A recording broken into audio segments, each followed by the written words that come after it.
Yee.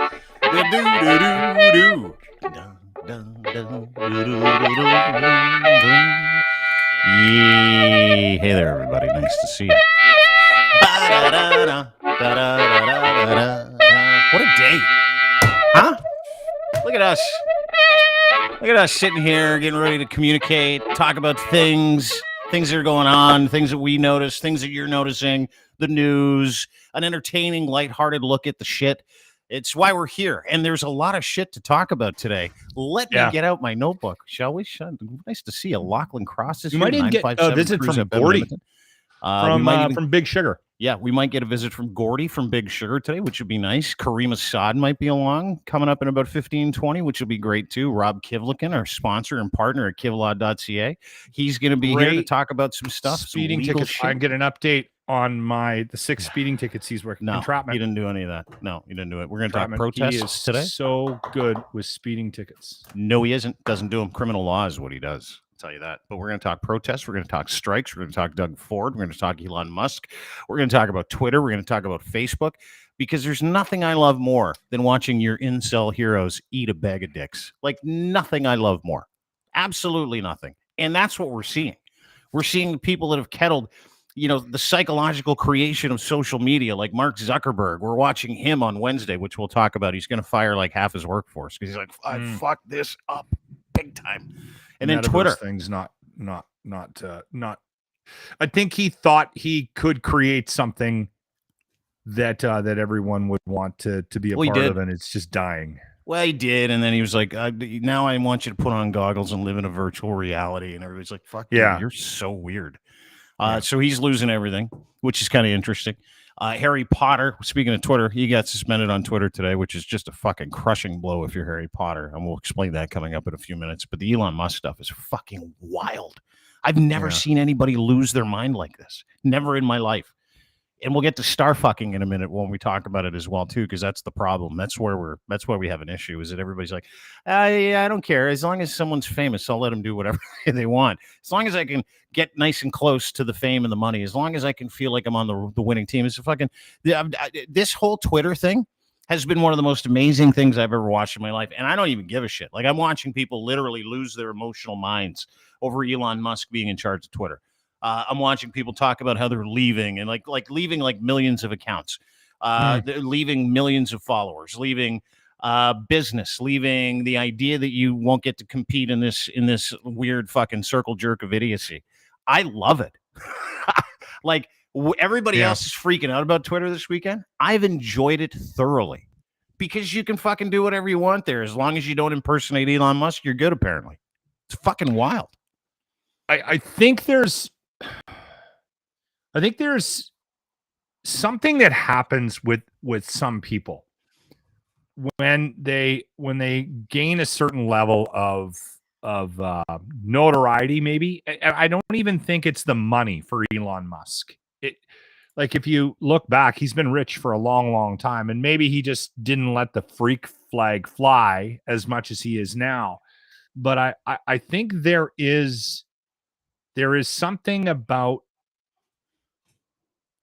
something happens in some people when everyone knows who you are. When you become that person that just like, I can go anywhere in this city and I can mention, hey, do you know this man? And they'll go, yeah, he owns Tesla. He owns Twitter now. Like, everybody knows that. I don't think it's necessarily a recipe for success in your personal life or your mental stability. And I think that's what we're dealing with right now, is we're watching this guy crumble, not so much because of the success he's had business-wise and the money that he has. I think it has to do with his notoriety. And there's also, some people can't handle, and I've talked about this before. Like, I have an issue with authority figures. It started, and I can actually go back to when I was quite young, when I realized that this was a problem for me, and it has been an ongoing issue through my life. There are certain people that reach certain positions in life, and they expect the people around them to treat them differently based on what they've achieved. Or And treat them according to the vision that people, they have of themselves in their own heads, right? Like that's the other thing is that Yeah. you get to a certain point in life and you're like, I am something. I have reached Waterloo. I've gotten to this place, this destiny where I get to fucking be in charge. And when other people don't treat you or talk to you the way that you see yourself in your own head, you lose your fucking mind. You're like, what about me? Don't you understand me? That's what's happening. I think that's what's happening with Elon Musk. I think he has this idea that he's reached this Mount Everest of business and fame, and he's not getting treated because he's weird, and people have sort of rallied against him. He's so and I weird. think it's driving him crazy. I think he's losing his mind because he expects everybody to go. I think he expects to go into work and everyone is supposed to like bow down to him, and he's not getting that. Instead, the thing that surprises me about the Elon Musk and the shift in everyone's, and how we treat him and view him isn't so much whether or not he deserves it, because he's kind of weird if you watch any interviews with him. I think he's autistic. Like I think he's on the spectrum to some extent, and I think that's one of the things that he's got Asperger's and puts the fucking ass back in Asperger's. I'll tell you that. And that's why he doesn't understand how to sarcasm. That's why he gets angry. That's why he gets triggered. Because if I'm not mistaken, people with Asperger's or autism, they don't fucking get sarcasm. They don't understand it. They don't know how to joke. They don't know how to do any of those things, right? Yeah. And if you meet somebody that is on the spectrum in that regard, it's noticeable right away. They don't laugh. They laugh in weird spots. Yeah. And they find weird shit funny, and they can't relate back to people when it comes to sarcasm. Like generally speaking, you and I are incredibly sarcastic people. We've mastered the art of sarcasm. We can drop a quick comment in somewhere, and you and I will do it to each other and go, no big deal, right? Or someone else that has the ability to do it, no big deal. But when someone that doesn't understand sarcasm or doesn't have that level of fucking reasoning that can't actually do the work, it's like it comes out so offensively, right? Case in point. Before we get to Caryma, hopefully we might have Gordy from Big Sugar on. We'll see what happens. I fucked the whole thing up. It's not Gordy's fault. I fucked that up. Just so you know, Gordy, I apologize, but hopefully he comes in. We sent him a note. Yeah, we sent him a note, but I sent it late. Hopefully he joins. I don't know. We didn't get a chance to talk to him this weekend, but hopefully we do. And Caryma's coming up in just a couple minutes. But to your point, like he's the CEO of Twitter, right? He owns it. Mm-hmm. He can do whatever he wants. It's a private company. It's his company. Sure, he borrowed his dick off to get it, but whatever. It doesn't matter. It's his company. He can do what he wants.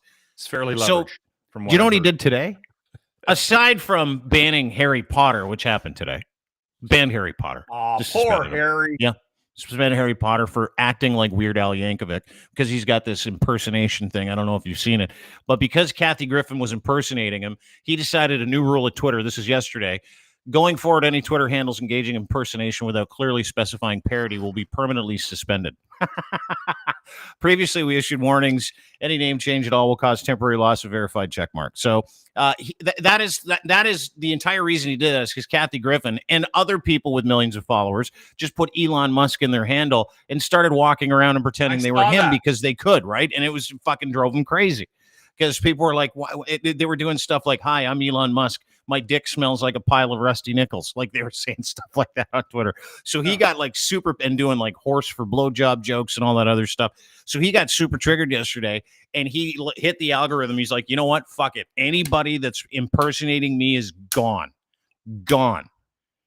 Then this morning, because his first week was so bad, he lost 70 to 80% of all of his advertising dollars. Advertisers just kind of all pulled out. They're like, everybody from Johnson & Johnson to fucking Audi. They're like, I'm out. Then he starts shaming them. Then he starts telling everybody that there's tortious law that he's looking at. And he's going to sue activist groups for getting in contact with Twitter advertisers to say, we're not going to buy any of your products if you keep advertising there, which has happened. But not to the extent that's called free speech. You're allowed to do that. Exactly. Not to the point where General Mills pulls out and says we're not going to advertise Sugar Crisp on on Twitter anymore. It's just it's the most fucking. But it's because everybody's scared of this guy. Do you know why they're scared of him? Because all the advertisers on Twitter know that he's going to use Nazi imagery in his messaging, which he did today. I don't get it though. This is fucking unbelievable to me. How in an effort to tell everybody on Twitter that he's in charge and he's the big swinging dick in the cracker factory, he used a Nazi pigeon carrying unit member who's got pigeons on his back, wearing full Nazi regalia, saying basically the Nazis had control of Twitter before I got here. I'm going to release the hounds. I'm here to save Twitter. Now, where did that picture come from? Great question. Ben Collins put it together. The Wehrmacht used dogs to carry messages and pigeons, and this is 100% Nazi imagery that he is using to tell people how cool he is. And every one of these messages that he puts on Twitter, everything he's saying now, Locke, everything he's done and said to this point includes him in the messaging, includes his idea in the messaging, his own self-importance in the messaging. Like this.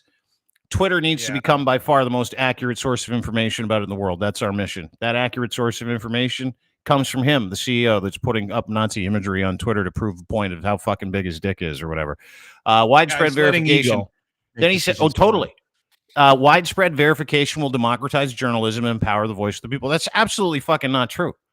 Journalists, whether you like them or not and where they work, they have a purpose and a reason, and it's to suss out and hold people like him accountable. And now what he's saying is I'm going to flood the zone with blue check marks and everybody's going to be a citizen journalist and fuck you guys. Here's where we're at. And you just said it and you fucking nailed it. That guy's ego combined with his Asperger's means that he's failing. It means that he's destroying Twitter. And I fucking love it. I love it. This is the best Twitter has ever been. You have legitimately a conspiratorial incel loser who wears someone else's hair on a daily basis, telling everybody that he's here to make this this space really fucking incredible for everybody. He's going to content moderate. Friday, he fired all of his content moderators, all of them. Then he fired everybody else. Yeah, all of them. Like from 400 to 15. I know he fired. Is it true that he fired 75% of his staff? Yeah. Is that true, or was that just a rumor? No, I'm not sure what to believe. He fired 75% of his staff. Then a note comes out on the weekend. It's like, he's like, quietly, Twitter's begging some of those people to come back. Begging. Please come back. Yeah. Please come back. This is from Business Insider. I think it's from Business Insider or it's Forbes, one of the two. Reuters, never mind. Not one of the two. One of the ones that I didn't say it was. Twitter asked some laid-off employers to come back, Bloomberg reports. Wow. What an idiot. And the reason why he's asking to come back is because he fired everybody, and there's not enough people to do the work. And here's the problem. This is what's happening today. Every single person that was left behind is like, dude, you're sabotaging us now. We can't do this work without the people that you fired. So they've had hundreds of people that do code, software engineers, people that actually keep the place afloat, hand in their resignations this morning. It is a 12-alarm blaze over at Twitter today. Fucking ego-driven lunatic. And I can't get enough while everybody else is losing their mind. I'm like, I still don't think this is exactly what I wanted. As crazy as everything is that's going on, I still disagree with the position that he's stupid. I don't think he's stupid. I just think that he is making mistakes, and even smart people can make, even wildly intelligent people can make mistakes occasionally. I'm upset about this because, well, and I'm gonna put in an official complaint. I don't know how long it's gonna take for them to fix the issue, but so Coughlin Crotch, I had on there, not Lachlan Cross. So I was indicating that it was a parody account. It's been blocked. Are you serious? I'm angry. Yeah, Coughlin Crotch is no longer active.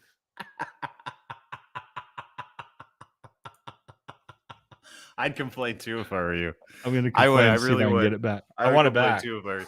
Here's the funny part: is that Wade brings up what a way to toss away $44 billion. He's already had some of the institutions that have loaned him billions of dollars for that purchase reach out to him and go, "Hey, bud, you're seriously fucking us over. Like, seriously, you need to stop doing this. Like, put real people in charge. You can't do this anymore. Caryma Sa'd joins us. Shirt? Rob Ford. Is that Rob? It says probably in one of my drunken stupors. Yeah, there's Doug Ford's brother, Rob Ford, former mayor of the city of Toronto. I miss Rob. Ladies and gentlemen, Caryma Sa'd joins us. There she is. Nice to see you. Good to see you. You got your Rob Ford shirt on. Before we get to one of the biggest reasons why you're here, obviously, Doug Ford, the fight with Cupie ended kind of today where he's like, okay, sorry. And then QB, and then they're going to have a big general strike on Friday. Monday, big strike was coming across the province. He read the tea leaves. He's like, okay, fuck, sorry. Anyway, we'll get to that in just a second. But what do you make of Elon Musk's Twitter? You're a big Twitter person. That's where you and I do a lot of business. We do a lot of business. This is all I have. So yeah, exactly. Yeah, me too. If I get suspended, that's why I haven't done my Elon Musk parody account, because I'm like, no, I need it. I'm not fucking them. I'm not doing that stuff. But what do you make of Twitter the last week, and what do you make of the news? Obviously, you've been listening in the background. You're very well, versed in what Twitter works. But what do you make of Elonville so far? Because that's what I'm calling Twitter right now. By the way, it's Elonville. I think the most apt analogy is he's the substitute teacher who just completely lost control of the class, and everyone is wilding out, and he's in vain trying to rein us back in.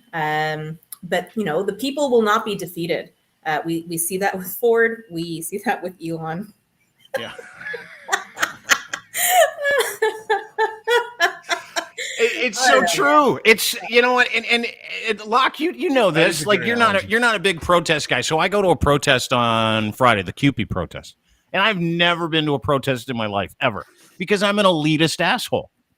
That's how I've grown up, dude. I was given a lot when I was younger. I achieved a great. Hang on, let me talk about how cool I am. And you're not putting done. me in the same category. You're an elitist. You're a slumlord. You have like 48 properties, dude. You've got renters. You are an elitist. Care you're enough about anything to protest. I didn't either. The elite can say that. Yeah, exactly. You doesn't make me an elitist. No, you are a dick. Yeah, I'm an elitist dick asshole is what you are, dude. I'm the same. So I was like all caught up in this stuff, right? And I'm a community guy, and I'm a big fan of like giving away privilege and risking privilege. So Dr. Viv, she's like, you got to come down to the protest with me on Friday. I'm like, oh, for fuck's sakes! In my mind, I'm like, seriously, I got to come down to the Cupie protest on Friday. She's like, yeah, you have to. You really should. It's really cool. And I'm like, I've never been to a protest. I hate all protests. I hate all of them. I've told you that 1,000 times, Caryma. I don't like protests. I think when you inconvenience unless there's hot dogs in a nacho tray, I don't want to go. And even then, it's questionable. Like, who's making the nacho tray? Who's an opportunist with a whole bunch of food? Do you want the cheese? I don't want the cheese. But my point is this. I went, and I was fucking changed. It was like, oh my God, this is different. This is not what I thought it was. These people are marginalized. These people are angry, right? And I've gone it alone my whole life without community. It's what I do, right? I do whatever culture I do, and then people come behind me, and great if you want to be part of it, super duper. But what I learned on Friday, which is why I don't really care about the Elon thing, is exactly what Caryma said, which is, there are 400 million people on Twitter. There are 15 million people in the province of Ontario. This has nothing. Institutions can fuck off. Like, absolutely fuck off. When the will of the people is involved, when individuals are involved and enough of them are pissed off, or enough of them make sense, or enough of them have like some gusto behind them, it's undeniable. Like, you cannot deny people. And we're watching that with Elon Musk, and we're watching that with Doug Ford. And I want to get to Doug in just a second. But when you look at Twitter the way it sits today, and you see the reaction of the people, Caryma, do you go, because this is where I'm in. It's a matter of time before Elon's like, you know what? I can't do this. Like, this is impossible. And it's a matter of time for his backers because of people, right? That's how I feel. That's why I'm not scared, and I'm kind of enjoying the show. It's sort of I don't know if anyone's ever had a job where you kind of come in and then you're like, oh, there's all these things that you guys are doing wrong. I'm going to make these changes. But you haven't actually spent enough time there behind the scenes to understand why things are done a certain way, or what the purpose is, or how the machine functions. And so he's tried to make all of these changes, basically like reinventing things that already exist, but worse. And it was too ambitious. And I don't know, is he actively trying to destroy the platform? Maybe, it's in the realm of possibility, but I would think not. So really the best case scenario is he fucks off and just things go back to normal. That's what I think. Everyone's, I find me on this new platform. And like, there's a couple that I've seen. I don't really see that gaining traction or going anywhere. Now you're not going to jump on Mastodon with us? You're not going to head over to Mastodon? Who named that? That sounds like something else, right? Like, yes. So that's what I said. Did you see him trolling everybody at Mastodon today, Elon? It was actually pretty funny. I mean, like, the guy's a total fucking tool, but he's like, what do you call someone who's a master at baiting? And then he puts up this picture of himself on Mastodon, and he's like, if you don't like Twitter anymore, there's this awesome site called Masturbate. Okay. So he's like, gee, I wonder why the screen is so dirty. I've always been rejected for the blue check mark. So if all I have to do is pay $8, maybe this is okay. These changes. Thank you. Somebody with some fucking common sense on this podcast. Thank you. Because I said to Dean, as soon as you lose yours, I'm buying mine. Okay. Yeah. Are you going to keep? There's new bosses in town. That's right. Are you really going to pay $8 for yours? Are you going to pay $8 for yours? I already have Twitter Blue so that I can post long videos. Yeah. So I don't know. Maybe they wrap that into the subscription. I don't know. Yeah, that's what they're going to do. Yeah. So you don't know that. You're just saying that. Yeah, that's what they're going to do. You're just saying it just to be a verified asshole. That's what you're doing. Yeah. I fucking love it. Don't get me wrong. I get it because I know what you're trying to do. You're trying to piss me off because I won't give them $8. But I've had a change of heart. I'm going to keep that $8 so I can stay in the game. I'm going to pay the $8. Don't care because I'm still me. And come on, me with that blue check mark, I could care less. It's a flip-flop. No, I'm keeping it. No, I'm keeping it now because you're being a dick about your blue check mark. So I'm going to keep my blue check mark and give them $8 a month. I should be verified. I'm just going to put that out there. Yeah, you should. So should Locke. You guys should both be verified too. I should have been verified. Fine, Lachlan too. 30,000 something followers. Especially you, Caryma. Okay, now exactly. I actually have I have a relatable story based on what you were saying about not taking the time to figure out how everybody did everything and just making a bunch of changes before actually getting to figure out how the place worked. So when I was at the beginning of somewhat at the beginning of my radio career, I thought it was a good idea to get into management because you don't make a lot of money on the air, right? So at least the program directors had cars. Hold it. Let's be serious.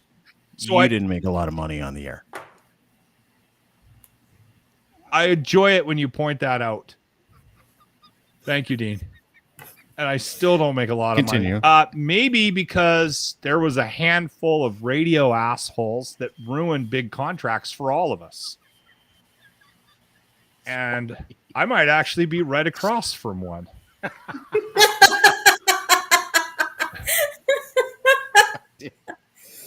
Yeah, you kind of screwed everybody in the radio business with how you acted when you were here. Okay, now here's the thing. I was made a program director at a place I had worked with for a couple of years, and it seemed to be going okay, right? But I was there for 3-4 years before somebody said, here's the keys, Locke. You run the ship now. And then I got headhunted and I got picked out of Winnipeg and I got sent to Edmonton and I got plopped into a situation. And when I got plopped in there, I was like, all right, here's how we're doing everything.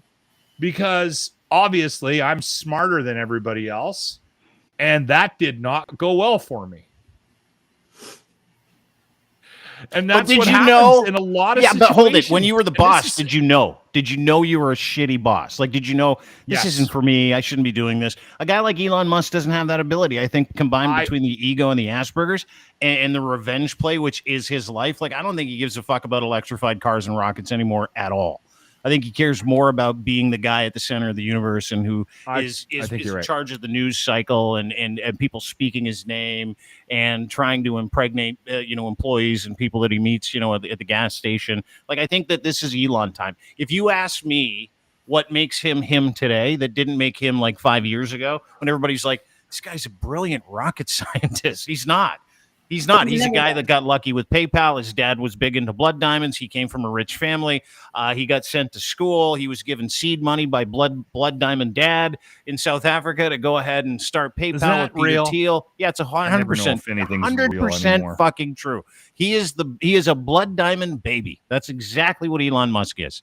And then he parlayed that into a big payday with PayPal, and he starts SpaceX and a couple other things. And then he goes on this tour of the world, convinces people to give him billions of dollars to change the world as we know it, which is happening right now, which is really impressive and really revolutionary and all those things.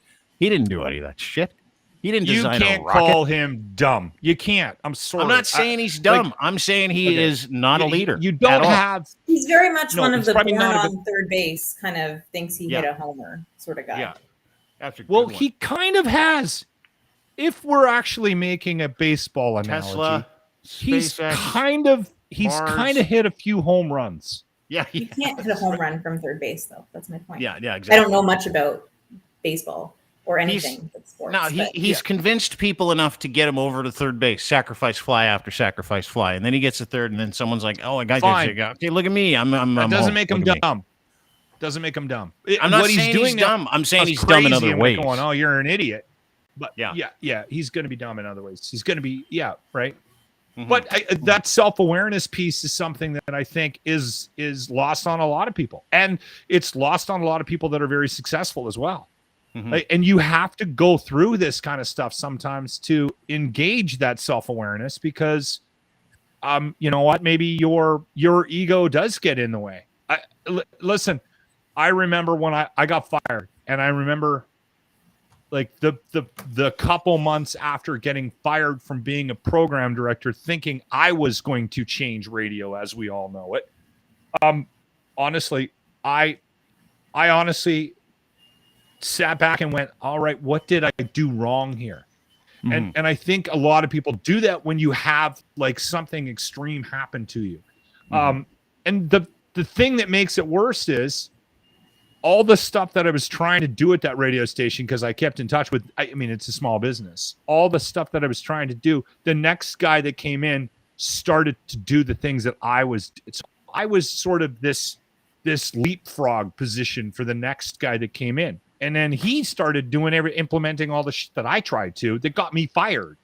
So it drove me crazy. So guess how good that is for your ego when you find out the shit that you were getting fired for, the other dick went and did anyway, right? Like, so that's what Elon's going to do, by the way.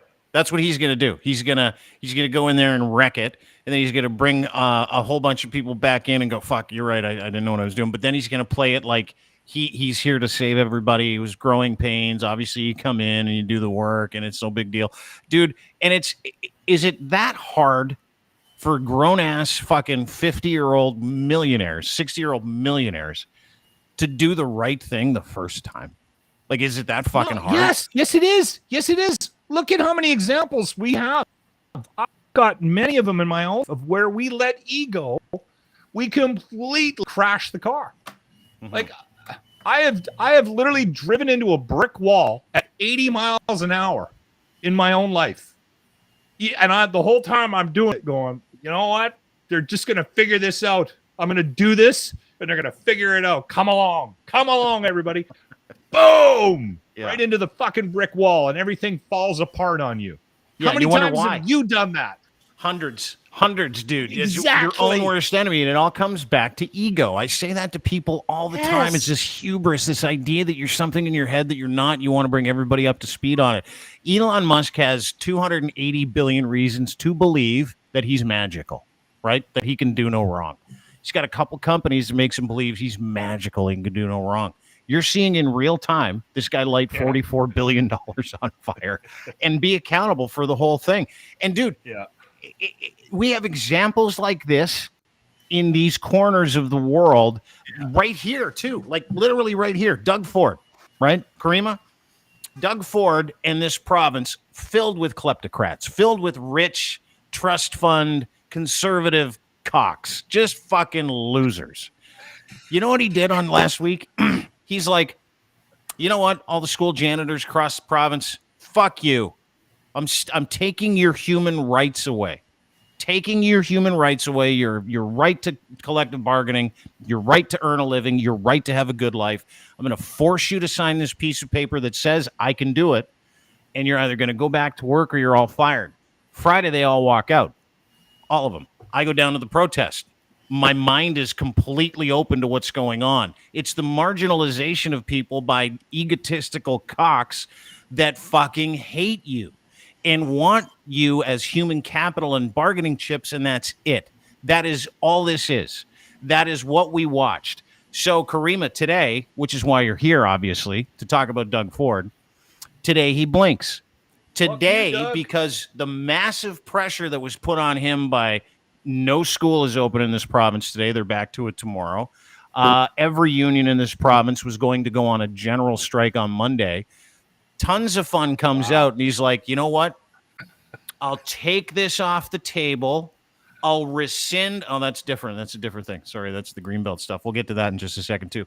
I'll rescind this notwithstanding clause with which I am forcing you to go back to work, or I'm taking your human rights, but you got to stop striking. The union won today. CUPE won. CUPE and a whole bunch of people, like-minded people from around this province, that thought, you know what, this is actually unfair. That you're hurting janitors that have families to support, that have children's mouths to feed, that have people to put through college, that are doing some of the shittiest work in this province because where their life has brought them to, or a number of different reasons and a different items that make someone, you know, have to do that job. They don't like being there. They don't like doing it. They're just trying to fucking make work. They're trying to get money. They're trying to fucking survive. And you know what he did? Caryma, Locke's got to go do something. But you know what he did? He decided that none of that shit mattered. He decided that 55,000 people, our most marginalized workers doing some of the most shitty jobs, thankfully, because we don't want to do them, he decided that their human rights didn't matter. So what do you make of the last 3-4 days, starting with the CUPE protest, and of course what happened today? Because this was like fucking 101. It was like pushback 101 as far as I'm concerned. And it was like one of the most incredible experiences I've ever been through when it comes to collective action. And I used to think collective action was for losers. Really? I mean, it's not. It was a major display of solidarity, and one that I don't think Doug Ford was anticipating, like to actually come to fruition, to manifest. So fundamentally, this is about a coward who thought that he could bully this particular group of relatively marginalized workers. And he tried it with the wrong set of people. I don't know all of the strategic thinking that went behind, you know, his choices. It seems to me that a smart leader surrounds themselves with smart people who give good advice. And I don't believe that happened here. Basically, what he tried to do was dismantle an already functional system, one that has been honed years and years and years to deal with this particular issue. And instead, he tried leapfrogging and bringing down kind of this heavy-handed response. And people did push back. I was there at the initial protest on University Avenue. I forget what day it was. It might have been last Wednesday or so. And, you know, so that was, you could see people coming out. People had come from outside of Toronto, from the GTA, to show up and be there physically. And the idea that, you know, then Ford, or that morning actually, Ford had called the legislature at 5 a.m. to ram this through. And it didn't matter in the end because people, like the workers, striked on Friday and again today. And absolutely the government blinked because the leverage that they thought they had didn't exist. And in a way, it's a pity that we're not going to actually get that general strike. Better probably in the sense of people need to work and eat and kids need to be in school and all of that. So, you know, that's a positive, but the way that like this all has been it's the same pattern that Ford takes, where he just rams stuff through. It's thoughtless. It's counterproductive. Had he actually gone forward with this legislation, it would have been way more expensive to litigate than to actually pay these people what they deserve, which actually I shouldn't say what they deserve, what they were asking for, which is far less than they deserve.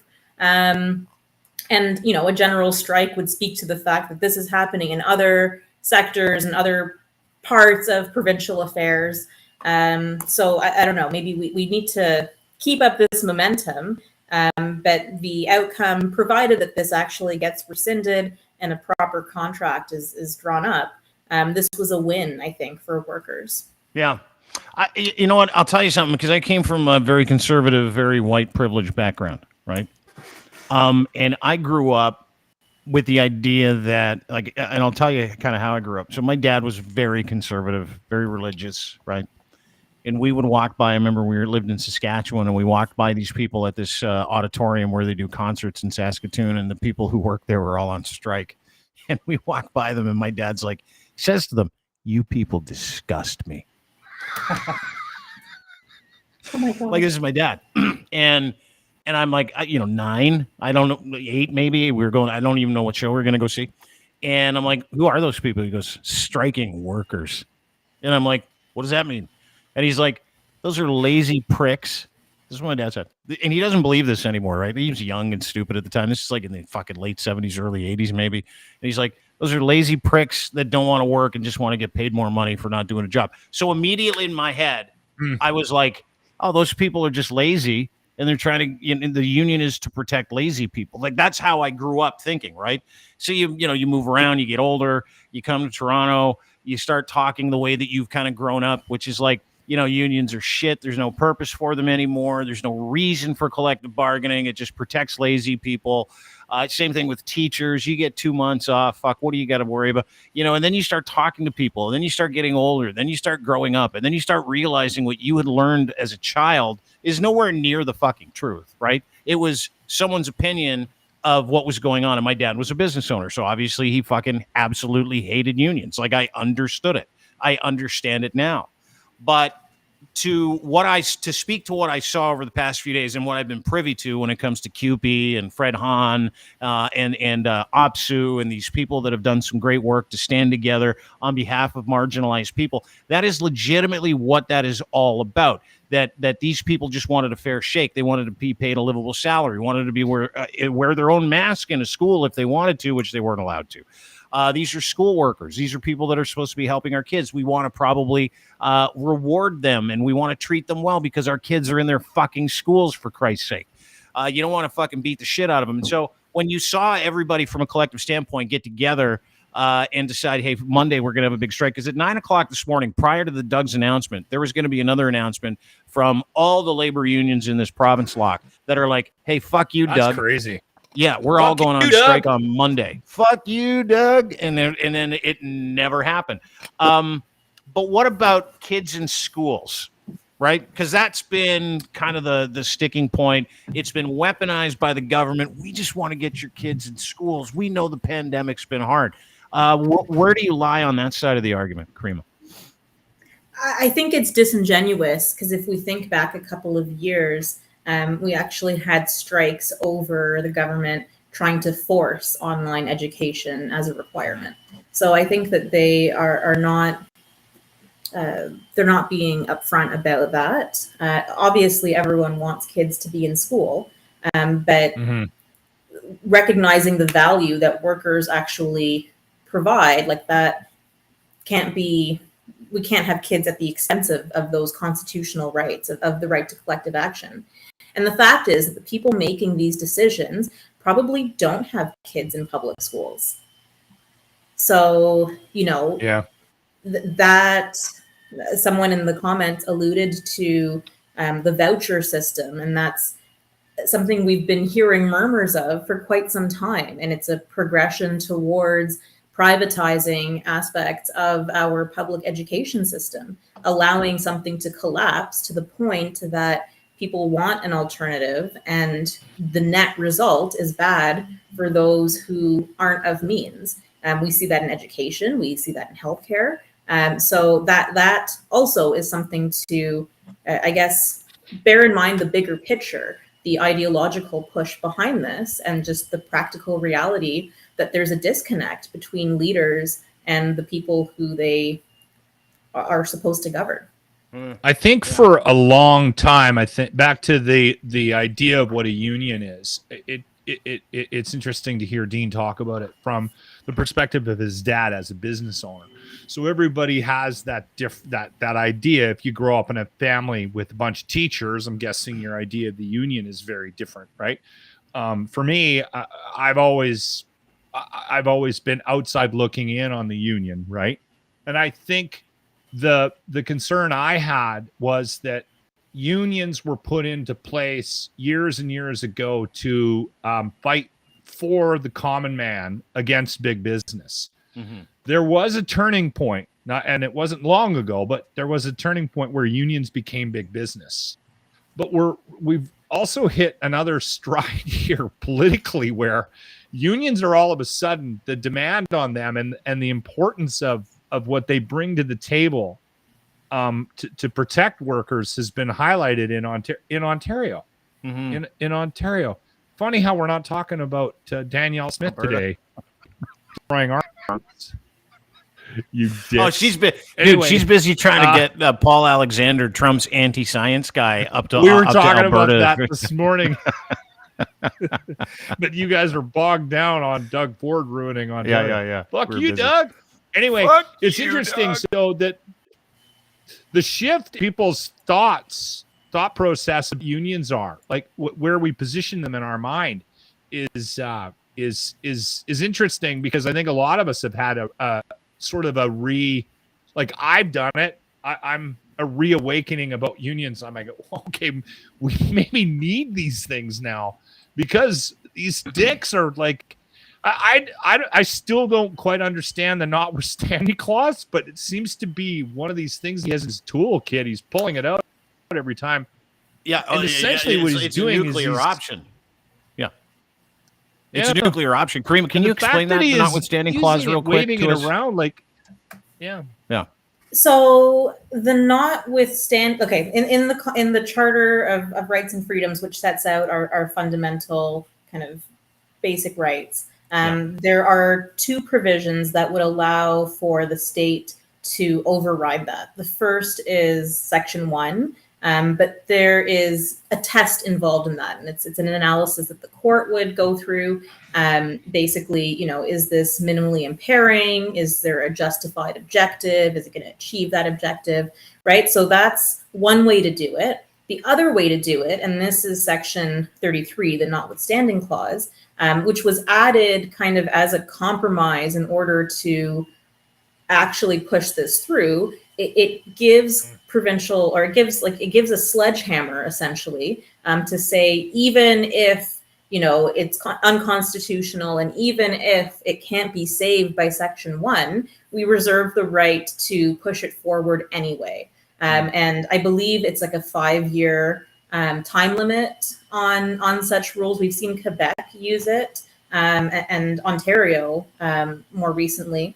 And yeah, it's basically a cudgel. So yeah, it's an override, free pass for a set period of time. I think it would be interesting if the use of the notwithstanding clause was tied to some kind of triggering of an election. That's not presently the case. And the rationale was that, there may be exigent circumstances where there's not time to, it just needs to be pushed through to save the legislation. It wasn't intended for situations where there's a political solution and a government that's just too inept and incompetent to reach that solution. Caryma, you used about four words in that I have no fucking idea. Oh no. Oh no! Oh no! No, yeah, fewer syllables. I lost count trying to Google one of them. You lost him at cudgel. Yeah, I think you lost him at cudgel. Cudgel was one. There's basically it's a bully clause. It's a bully clause, right? Yeah. Where we know that we're trampling your rights, and like, so what? We can do it because we're the government. So, what do you make of this? Fuck what do you make of the? Oh, speaking of which, by the way, fuck you, Doug. There you go. The shirts are back up. The shirts are back up. That's right. The "Fuck you, Doug" shirts are up on the I should put them up on the locker room page. They're not on the locker room page right now. The Dean Blundell shop. So just go to deanblundell.com. When are you changing the name of your company? Soon. Thanks for telling you keep everybody. Saying that. Yeah, dude. We haven't. You keep saying it right now, Dean. Jesus. Yeah, soon. So we've got a couple dev things to do, and there's big changes coming around, and I can't tell you anymore. Lachlan might, though, if you ask him, and it depends on how many beers he's had or how bored he is in a podcast where he feels like throwing a hand grenade into the mix. It's one of the reasons why I love him. I'm happy to address it. We're changing the name and changing some things around here. It's a long story, and I don't want to tell it, so we'll let name change and everything. Exactly, yeah. But what do you think that there are long-term, because we've watched him basically trample rights. We've watched different governments, specifically conservative governments, do exactly what he's doing. I had heard reports this weekend that the conservative premier network across the country was activated. They're like, listen, we need to do something, and you need to fucking put an end to this because we don't want an uprising in our provinces. We don't want labor issues in our provinces. And it worked, right? Like the collective approach actually worked. For the first time, we saw unions actually go, holy fuck, this is like serious. It's like 1962 all again. But do you think that the people of Ontario kind of looked at this like, maybe this is our new way to vote because we've been told not to vote and we haven't been voting. Maybe this is an opportunity for us to change things. And do you think that they're going to be using this opportunity as by way to protest? And do you think that Doug Ford and this government went, oh shit, we fucked up? They won't say it publicly. That part definitely happened just based on his face during that press conference. It screamed, oh shit, we fucked up the entire time. Yes, very much so. I'm cautiously optimistic that this... I can't believe they let him speak. Yeah. Oh, yeah. Oh, dude. And he sounded like a fucking idiot. Like watching him deliver his speech today was like watching some guy literally just come out of his compound or his house after a long winter's nap and go, well, I don't know, your kids. Like, it was like, he was so poorly spoken. He kept stumbling and mumbling. He just sounded like a fucking moron. Did he not, Caryma, or is it just me? No, it's not just you. It's not just you. But yeah, I'm cautiously optimistic that this is something that we, people broadly speaking can build on. The levers of power as far as populace and government, like, it doesn't seem to be working, right? So yeah, I don't know. Is this a sign of things to come? Possibly. Like, in order to force more responsiveness. Clearly, people were apathetic towards the election, which is most unfortunate because we could have avoided probably some of these issues. But we're here now, and sometimes things just need to break before they can be fixed. Yeah. Does the general public, though, take a look at, do they make the connection between what they're dealing with now and their next trip to the polls? I mean, that's the issue that I have with this is you nailed it by suggesting that, you know what, we don't actually have to be going through this if we hadn't put this dick in power to begin with, right? Like, if we had actually taken the time to go and vote, you had record low turnouts in Ontario during the last election. Mind you, you guys didn't have a lot of options, so no. It's that, but also the election was called before it even happened, basically. So media plays a role in this, in reminding people that, this is the track record, and, when you get to the polls, remember this is what has transpired.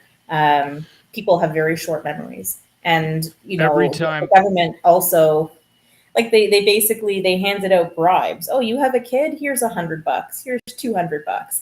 Thinking that would placate people. Yeah. And I believe also that among the punditry, there was an assumption that people aren't going to stand for kids missing more school. It doesn't really matter what the union is saying. Like, fuck that.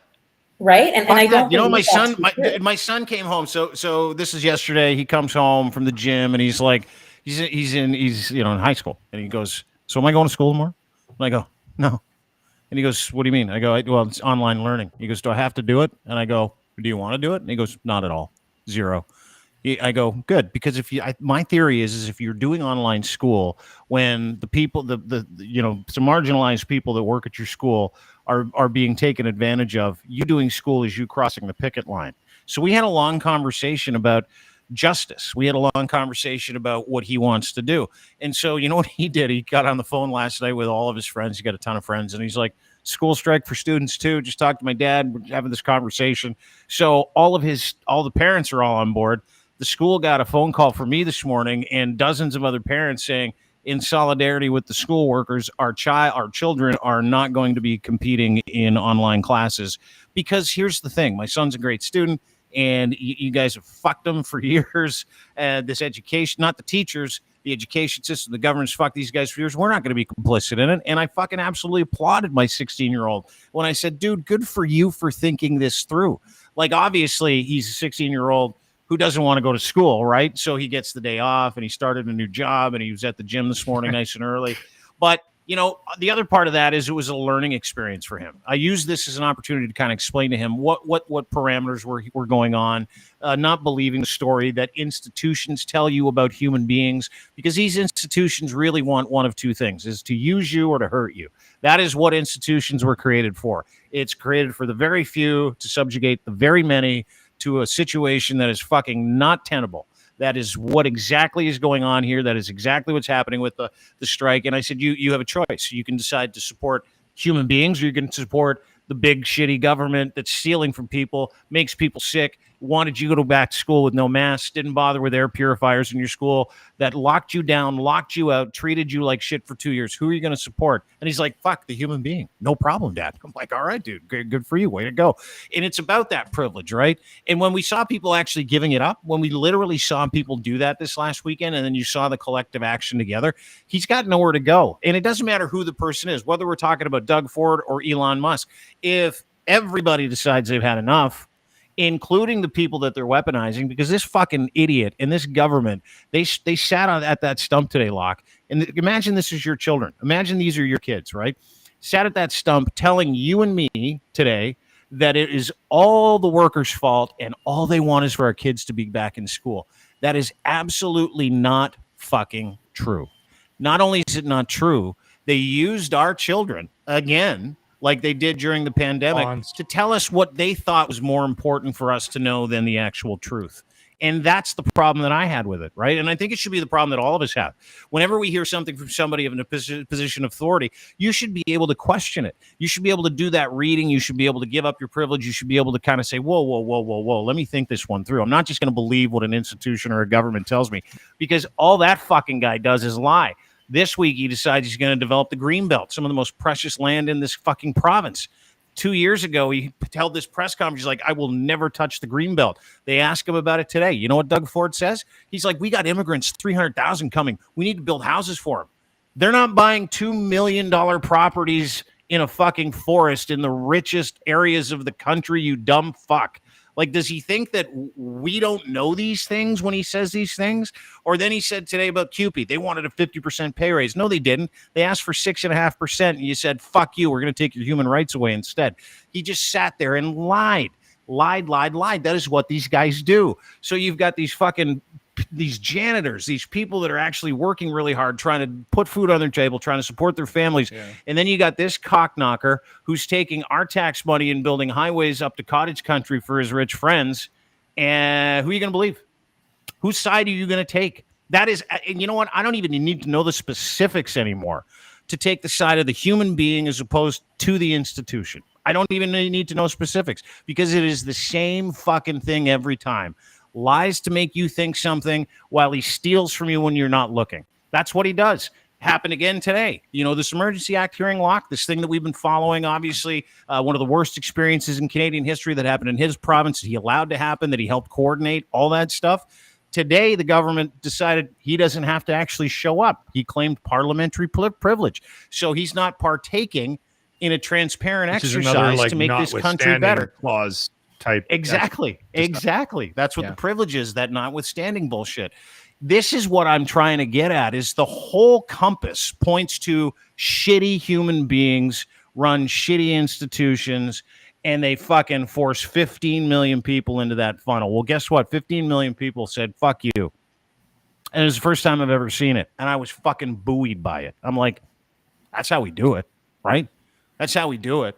And now I have this fucking thing in my head that says, okay, if 65% of us didn't vote in the last election and 18% of the people put this cocksucker in power, why are we not focusing on a massive campaign to encourage people to exercise their democratic right to choose who they put in office to govern them? Why are we not doing that, Caryma? Why are we not? Because the political system is completely. I don't give a fuck about any. Levels. Yeah, but we should end run all of them. Column A or column B. We should end run all of them with like a literal fucking campaign where we are in charge, like Stacey Abrams in Georgia. Have you watched her fight for voters' rights? That's what we need in this country. We need people that fight for that. We should get in our trucks and head to the Capitol. Yeah, just park and honk, and we'll be in good shape. Like, if only that energy could have been put towards something more productive, and there are reasons why that didn't happen, I suspect.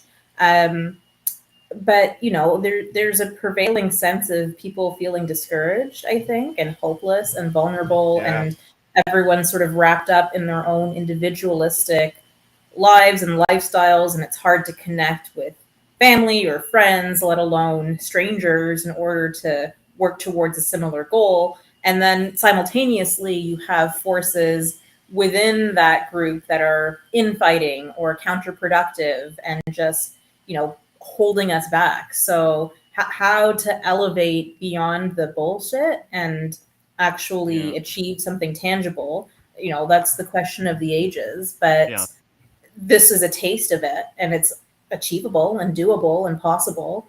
And there's really more of us than there are of them. We should do it before the robot cops come. They're fucking nerds too. That's the other thing. Like Monty McNaughton, fucking nerd. Every politician, Pierre Poilievre, he's no nerd. I mean, it's fucking super nerdsville. Super fucking losers that just hate you. It's all the me crowd, right? And what happens if we take that me crowd and we focus our attention on 14.5 million other people and go, hey, you can do something here. You can decide. You can be heard, but you got to get off your couch. You got to go do it.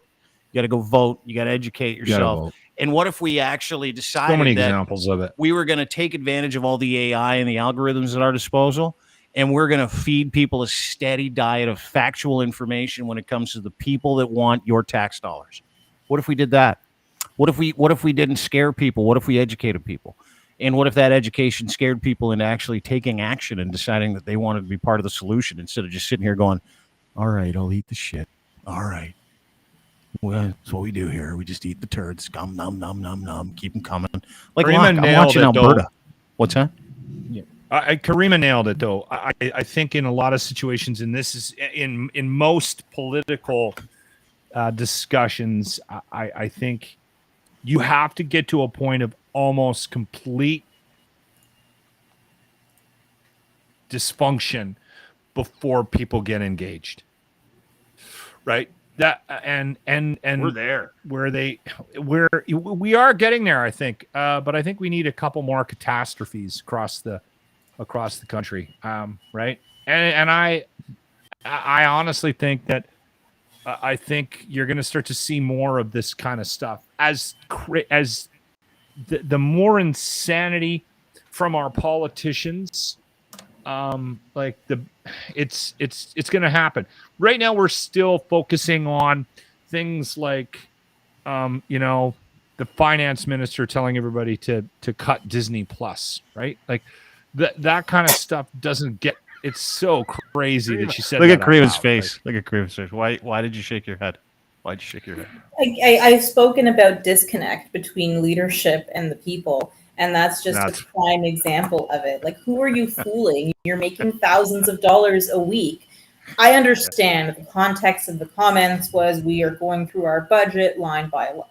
But, like, let people be happy, for fuck's sake, right? Like, if Disney, like, come on, first of all. But also, that's not the real problem. The real problem is that food prices are going up. We have a handful barely of companies that control groceries in Canada. That should be easy to target and deal with.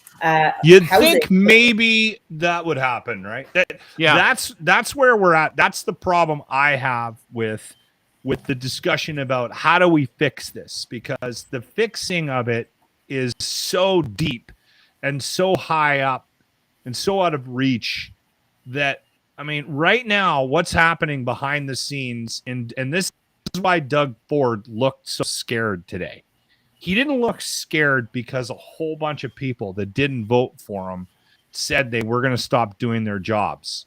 He looked scared because somebody that gave him millions of dollars to stand there and try not to look like a complete idiot phoned him this morning and said, "You need to fix this because I've got a plan to make $14 million from a construction project, and we put you there and you're screwing this up. So go fix it." That's why he's scared. I hate to take away anything that the people did, but and it doesn't matter. Well, just the people made that guy make that phone call, right? Yeah. Well, I'm just saying the thing is we live in a society, and it's a democracy, don't get me wrong, and there are elements of things we can impact change. But largely, these people do not make decisions that are based on what is good for the common man. They are basing those decisions, quite frankly, on their own personal paychecks and the influence that they've created to get to the position that they're at. Bingo. And they've got their fingers in pies we don't even fucking know about. And when something goes awry, privatization, we start talking about, why don't you fix this? Yeah, it's never a conversation about, hold on, there's price fixing with groceries across the country. We all know it's happening. The gas prices. Hold on, you mean the oil companies? They're blowing them and because that's what they get their money from. And totally, and all they're trying to do is put up these smoke screens to give everybody, and they all do it. Yeah. This is not a left-right thing. They all do it. Everybody does it. They're all doing. That's how they get into that position. And I don't know what the fix is. And the fix isn't voting for Liberal next time in Ontario. No. Because guess what? The Liberal cock is just as crooked as the fuck you, Doug, as the guy that you got there right now. So I don't know, man. Disagree. No, you do. You made a great point. Go ahead, Caryma. What do you want to say? We also have spent, particularly in the past 2 years, a lot of time fighting other people who have no power, right? So we get mad at kind of the freedom movement, for example. I say we, I guess I'm speaking for myself. But there's tension between people who support the so-called freedom movement, other people, and just a lot of energy is used up in that way. But really, it's us against the government and billionaires. And the more that we can understand that and kind of, it's easy to say put aside differences. I think that's maybe too simplistic. And that's not to say interpersonal shouldn't be dealt with. But the real focus, the real attention has to be on actual power, and not sort of the low-hanging fruit. And the more that we can do that, the better off we'll be. Yeah, that's why you troll people. That's why we troll spend all this billionaires time in the trenches. Yep. We spend all this time in the trenches fighting back and forth with each other, and everyone's missing the point. You're right. I think that's the goal. I think the goal is to give us things to fight about while they do really shitty things behind our backs, man. It doesn't matter who they are. I mean, it requires a wholesale. Look over here. Look over light here. it on. Look, Exactly. Exactly, dude. Yeah. Exactly. How do we create chaos, and how do we get people to buy into it so we can do our shitty business, right? Caryma Sa'd is our guest at Caryma Rules on Twitter is where you can follow her. Sadvocacy.com is her name of her website if you're looking for any legal help at all. She'll represent anybody. That is not accurate, but that's fine. I want to sue Disney. I want to sue Disney. That? No, you can't. You want to sue Disney? She'll represent you. Disney will you represent Lachlan in his effort to get $13.99 a month out of Disney? Yes or no? Okay. Let's do it. All right. Thanks for doing this. Rob's not getting back to me. Rob Kivlaw isn't getting back to me. He's right here. My speeding tickets. So maybe I could send you entrapment, Caryma. There he is. There's Rob Kivlikin right now. Entrapment. Hey guys, how's it going? Good. Can you once and for all? We got two lawyers on the show, by the way. Rob Kivlikin from Kivlaw.ca, partner at Kivlaw.ca. Yeah. How's it going? Can you do me a favor? Tell Lachlan for once and for all that you won't fucking help him with the speeding tickets. You don't do speeding tickets. He said You're he would. cops. He told me he was going to write a letter to the police. to stop targeting me. Yeah, absolutely. Good to be back, boys. I have a delivery coming, a courier arriving, so I've got to. When he gets here, he's like 1 minute away. But anyway, good to be back, and I've been listening to you guys dump all over Doug Ford, and just like I can just sit there, I could touch myself and listen to that, like just Doug Ford getting ripped on. Like, it's hard to believe. You know what he did today too? I don't know if this is true. This is Caryma's video. Normally you're not on this. Like, normally you're not on that's when okay. I'm on, so no, she's heard much worse from us. We're idiots. She's like a saint. She puts up with our stupidity. She's shaking her head, going, "Yeah, that is true. I do." Although she swore today, she did. She said, "She said the F word." Oh yeah, dude. You said the F word? Oh yeah. She doesn't swear. She hardly ever swears. Speaking of touching, that is such a lie. Do you know how many times she swears in private phone calls? Way more than me. She's got just a terrible mouth, by the way. It's just an awful body mouth. Yeah. It's I refuse to believe that. The work we do. No, dude, Kiv, I'm telling you, she swears more than you and me, and you and I swear a lot. Like, I swear to God. And it's funny because, like, you don't. I refuse to believe. Well, you never hear it. Like, and then all of a sudden you be on the phone call, and it's like MF, the M, the F, and the F, and the M, and the filth, and and I'm like, Yes. Sometimes she gets mad. So hold it back before we let you go. This is your video. This I just put it out there. Maybe true. But right after the announcement where Doug Ford's like, stop, I swear, stop. I don't want to do this. I don't want to fight anymore. The protesters are still at Queen's Park. And did they turn the sprinklers on them? Is that what happened? Is that what this is? The consensus, I think, is that they were winterizing the lines, and that's like a mist so that it doesn't freeze. The timing is a little bit suspect. You can do this at midnight, right? Yeah. Yeah. That's the best. It's like, he's like, you know what? If I'm going to lose, I'm going to piss these people off and give them a quick shower before they go. That's, by the way, that's something I would do. Me. I would do that. That's how petty I can be. Seriously. I don't know if it's intentional or not. I'm not saying that was intentional. Sounds like something he would do, because it sounds like something I might do if I was on the receiving end of a big L like that. Fucking give him the sprinklers. Take your wins where you can get them. Right? That's right. Yeah. Thanks for doing this. Thanks for having me. Have a good Anytime. day. Caryma, it was good to see you, my friend. Likewise. And say hi to your puppy. He's a good puppy. Yeah, for sure. Yeah, she's an animal lover. All right. We'll talk to you soon. Take I care. like him. She's a cat lover, which is not cool. That's the like that's the only. I hate cats. That's the only I hate cats too. It's the only thing about Caryma I don't like is that she is of like she's a bleeding heart. Like she'll help anybody, and that goes double for like future roadkill. She's got like a little trap door in her office, and she's baited it, and she brings in all these stray cats, and she brings them in. Nah, she doesn't do it. But for the sake of me telling the story, she does it. Okay, where she's like the Pied Piper of like stray animals, and she sits outside of her office in Chinatown. She plays a piccolo. I don't think she does. She's like, and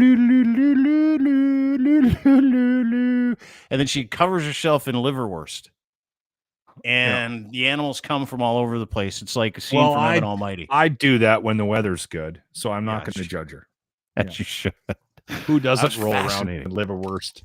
Me. Hang out back in your backyard, waiting before for we get to stray animals to come to you.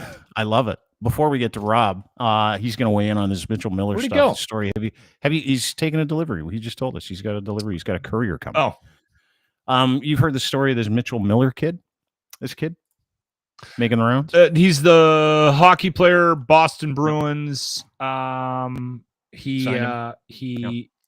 signed him, and then everything went sideways, right? Yeah. So. This is an interesting story. It's incredibly sad. It's all those things. But this is like, this kid was a phenom growing up in the States. And at the age of 14, he was charged with some of the worst bullying I've ever heard of in my life. He's 20 years old now. He was charged with bullying this black kid. I remember the story now. Who was also handicapped. Yeah. Okay. Exactly. Yeah. Okay, yeah. Ray wrote a piece on it, and you can go to deanblundell.com and you can check it out. It's really, really an interesting story. It's a fascinating kind of turn of events because this kid at 14 got charged with relentless bullying of a black kid who had severe disabilities. He did everything from call him the N-word to rub his face in food to punch him, kicking him, making him sit at different tables. And this lasted for months. And it was like a front page news story for a long period of time. And as a matter of fact, it's also yesterday was the front page of CNN. It was a huge fucking story. And it was front page news here as well. So this happened 6 years ago. Fast forward to, I don't know, Friday, I think is when it all happened, Thursday or Friday. Cam Neely and the Boston Bruins decided maybe this kid's kind of paid his way. He's learned his lesson. We're going to sign him. So they signed him to I think it's a PTO. So he was going to go and maybe sign with the team and go and play in one of their affiliates. He wasn't going to play. Did he go through the draft? I don't know. I don't think he did, to be honest with you. I think because of what he did when he was 14, he's been like radioactive waste for a long period of time. Okay. So after that happens, the entire hockey world goes insane. To the point where players are like, he's not welcome in the dressing room. Patrice Bergeron's words were, quote, if it's the same 14-year-old that will be walking into this locker room, he wouldn't be accepted. He was firm and concise Saturday morning, spoke to reporters before that Bruins game, which I believe we won, if I'm not mistaken. Yeah, I'm pretty sure we did. We're on a heater while Jack Campbell shits his pants out in Edmonton. Anyway, Captain stood before the swarm of media circling his stall in the Scotiabank Arena. Yeah, you're welcome. His team sitting on a 10-1-0 record, first 11 games. The leaders were quick to state their locker room culture and chemistry would not be disrupted. It's clear that Miller's signing has taken a toll. Boston Bruins, these are the details. Signing Mitchell Miller, who had draft rights relinquished by Arizona for bullying a black classmate with developmental disabilities. They signed him to entry-level contract on last Friday. Spending several weeks during an evaluation period with the 20-year-old, Miller said he would continue to participate in community programs, educate himself, share his mistakes with others. Representing the Boston Bruins, he said, is a privilege we take seriously as an organization. Bruins general manager Cam Neely said in a statement during his evaluation period, Mitchell was accountable for his unacceptable behavior, demonstrated that his commitment to work with multiple organizations and professionals to further education and his mistake is a teachable moment for others. Sounds nice, right? Right? Kind of sounds like, oh, that's maybe the kids learn. Yeah. 24 hours after he said that, they released him.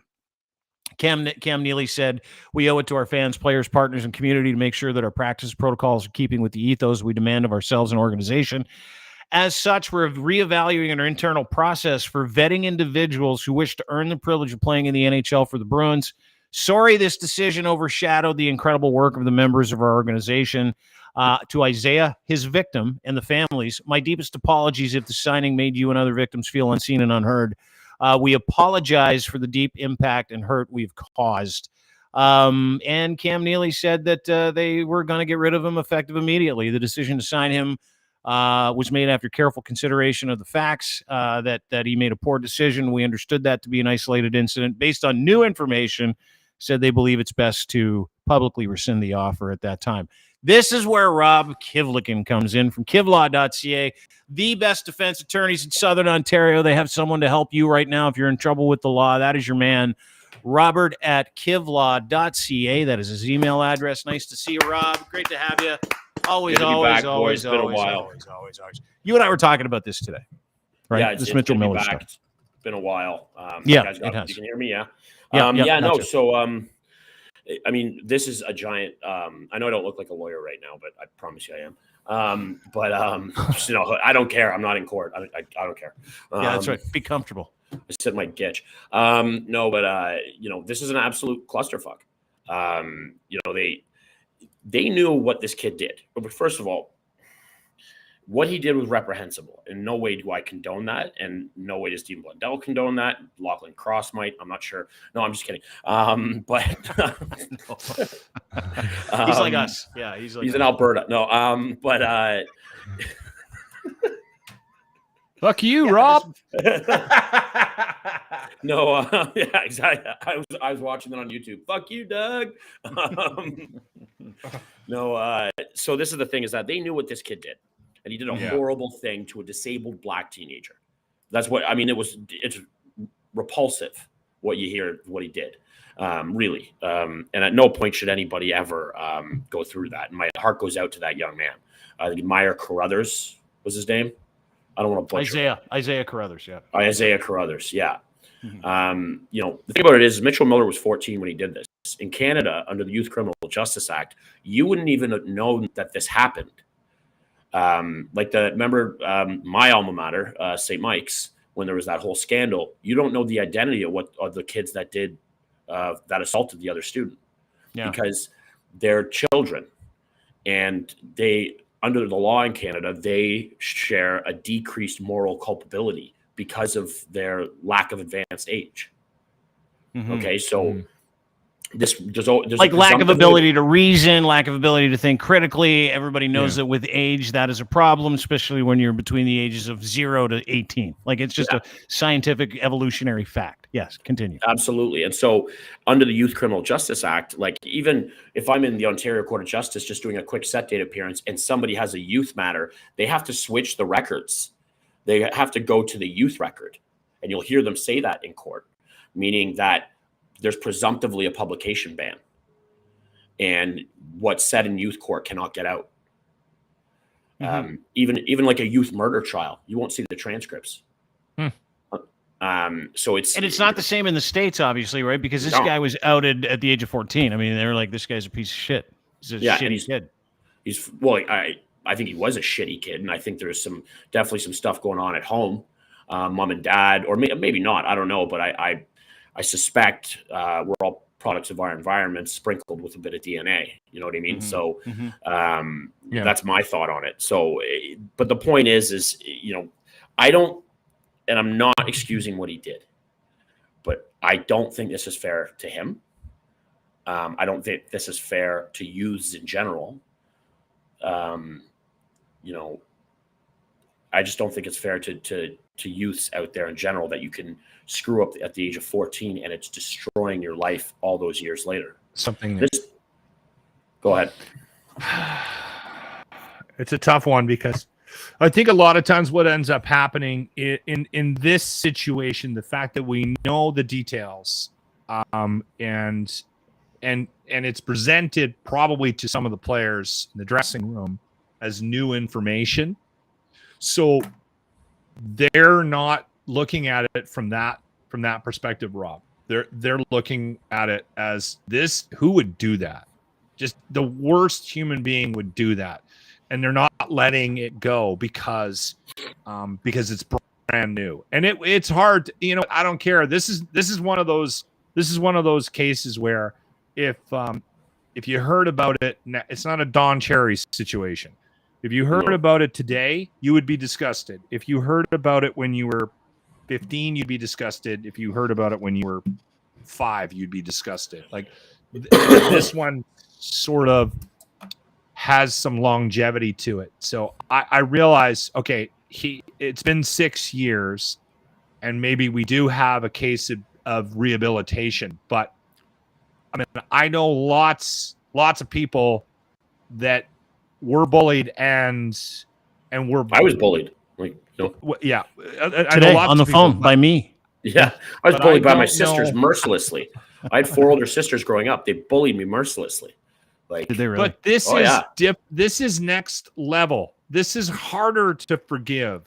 And I think that's what we're dealing with here. I understand from a legal perspective, this kid probably has a case to be given the benefit of the doubt that maybe he has learned his lesson and that maybe he realized how awful that was. But I got to be honest with you. If Dean called me and said, all right, we got this guy joining the team, and you're going to find out about it. So I'm telling you, this is what he did when he was a kid. I would go to Dean. Do we need him? Yeah. Do we want that? Is he do we reinventing want the what wheel? comes with that? Yeah. Is he that good? Like, do you really need to? And maybe he is, and maybe he isn't. I mean, but listen, it grinds. Yeah, it grinds down on the question. Stud. Yeah, apparently he's awesome. Like, he should be playing in the NHL. Yeah. But here's the question, right? It's kind of where we're at with all of this stuff. And Logan Mailloux is a good example of that, right? You know, a couple of years ago, he's overseas playing. He takes a picture of a woman that he's with, shows his friends, disgusting. It's sexual abuse is what it is. He gets drafted by Montreal. The fucking world explodes. Now nobody wants him in the NHL. He's been part of apparently some rehabilitation process. He wants to be able to learn from it. By all accounts, has done the work that was asked of him, was charged with it when he was overseas, did pay some penance. I don't know what it was, if it was like probation or if it was like a court ordered this or that, but he did the stuff. Still not in the NHL. He's tearing it up in the OHL with the London Knights, right? And I don't think you're going to see him in a Montreal uniform this year. I just don't. And I think it's because of a mistake he made when he was younger, and it was an egregious mistake. Now, when it comes to this guy, Mitchell Miller, this is one of the letters that the parents wrote Mitchell. This is the parents of the son who was absolutely abused. Some of the stuff in here is so difficult to read that they would play a game called Keep the Ball Away from Brownie. Isaiah came home asking what an N-word was, since she kept calling him that. Jesus. Said his black family didn't love him, and that's why he has a white family. Meaning this kid was actually an adopted child. Threw a snowball at his face. N-word while waiting for him at the school bus.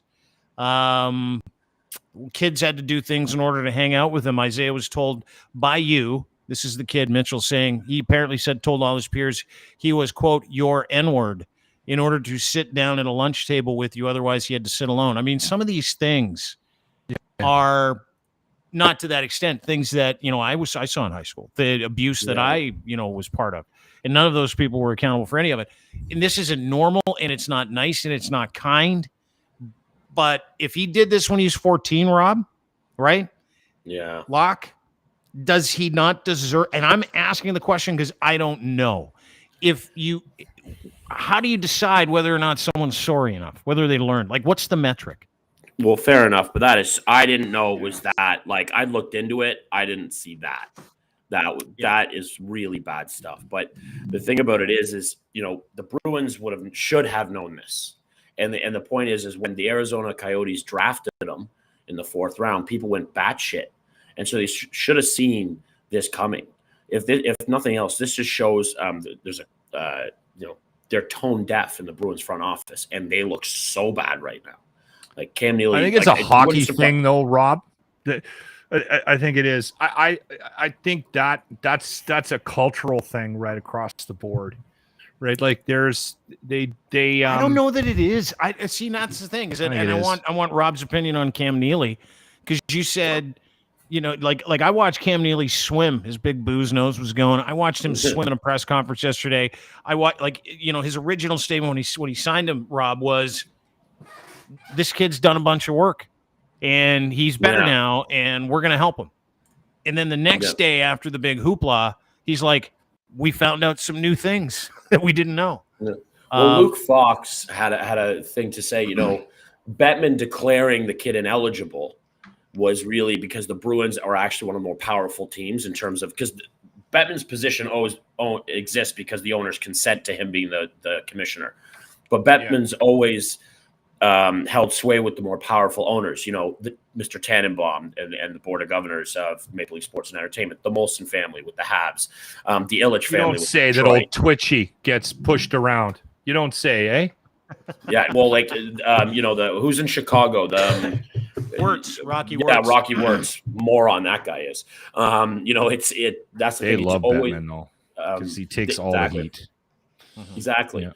So I think Bettman coming out and saying he's ineligible to play was really for the Boston Bruins ownership family in many ways, because they realized that this was going down like a lead balloon. You know what I mean? So I don't think I would have signed the kid even before knowing that. I don't think I would, just because I can foresee an absolute shitstorm.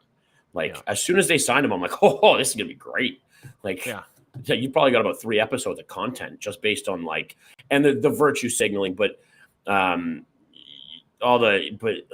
Yeah, but I get stuck back at that that question I asked, right? Which is like, how long? Okay, he was 14. How long does he have to sit out for? And not that I want good things for a little cocksucker like him. I don't. Yeah. But it's a bigger question about other things that kids do. Here in Canada, very different story. In the United States, play against Wayne Simmons. His first game? Yeah, they can play against Wayne Simmons. That's another thing too. He'd probably be a bit of a target on the ice if he isn't already.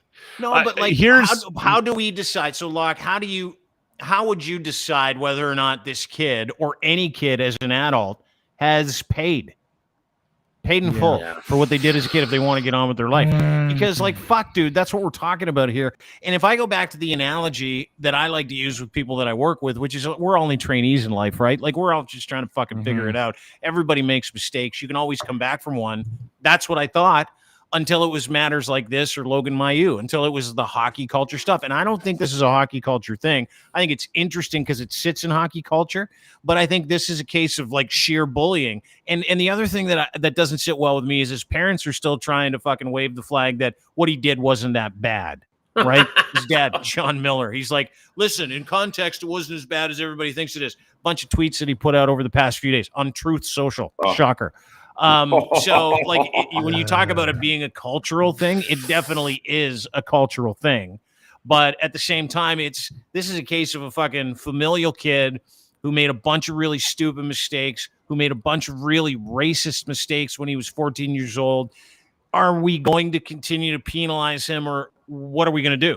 Because you can't just decide that one mistake defines, unless depending on what that mistake is, or is that the case where Locke said earlier, which I kind of liked, where he was like, hey, listen, some things are just so bad that there's no getting over them. Is this one of those things? I've struggled with the judgment piece in my life and the forgiveness side of things, because I'm very quick to isolate myself from things that that don't work for me, right? And I have been judged harshly for doing that, and harsh in different situations. I'm dealing with something at work right now, and I told my wife about it, and she was quick to point out my lack of maturity in how I'm handling this particular situation. So I'm reflecting a lot on that. And I'm reflecting a lot on that lately because I am doing what I can to fix my quick to judgment and my cynicism. Because I've gotten to a point in my life where I've realized that a lot of the world's problems, and I think most of them, are based in how we judge our neighbors. And if somebody does something that we don't necessarily agree with, or believe something we don't agree with, we put them in boxes. We put ourselves in boxes to protect ourselves from certain things.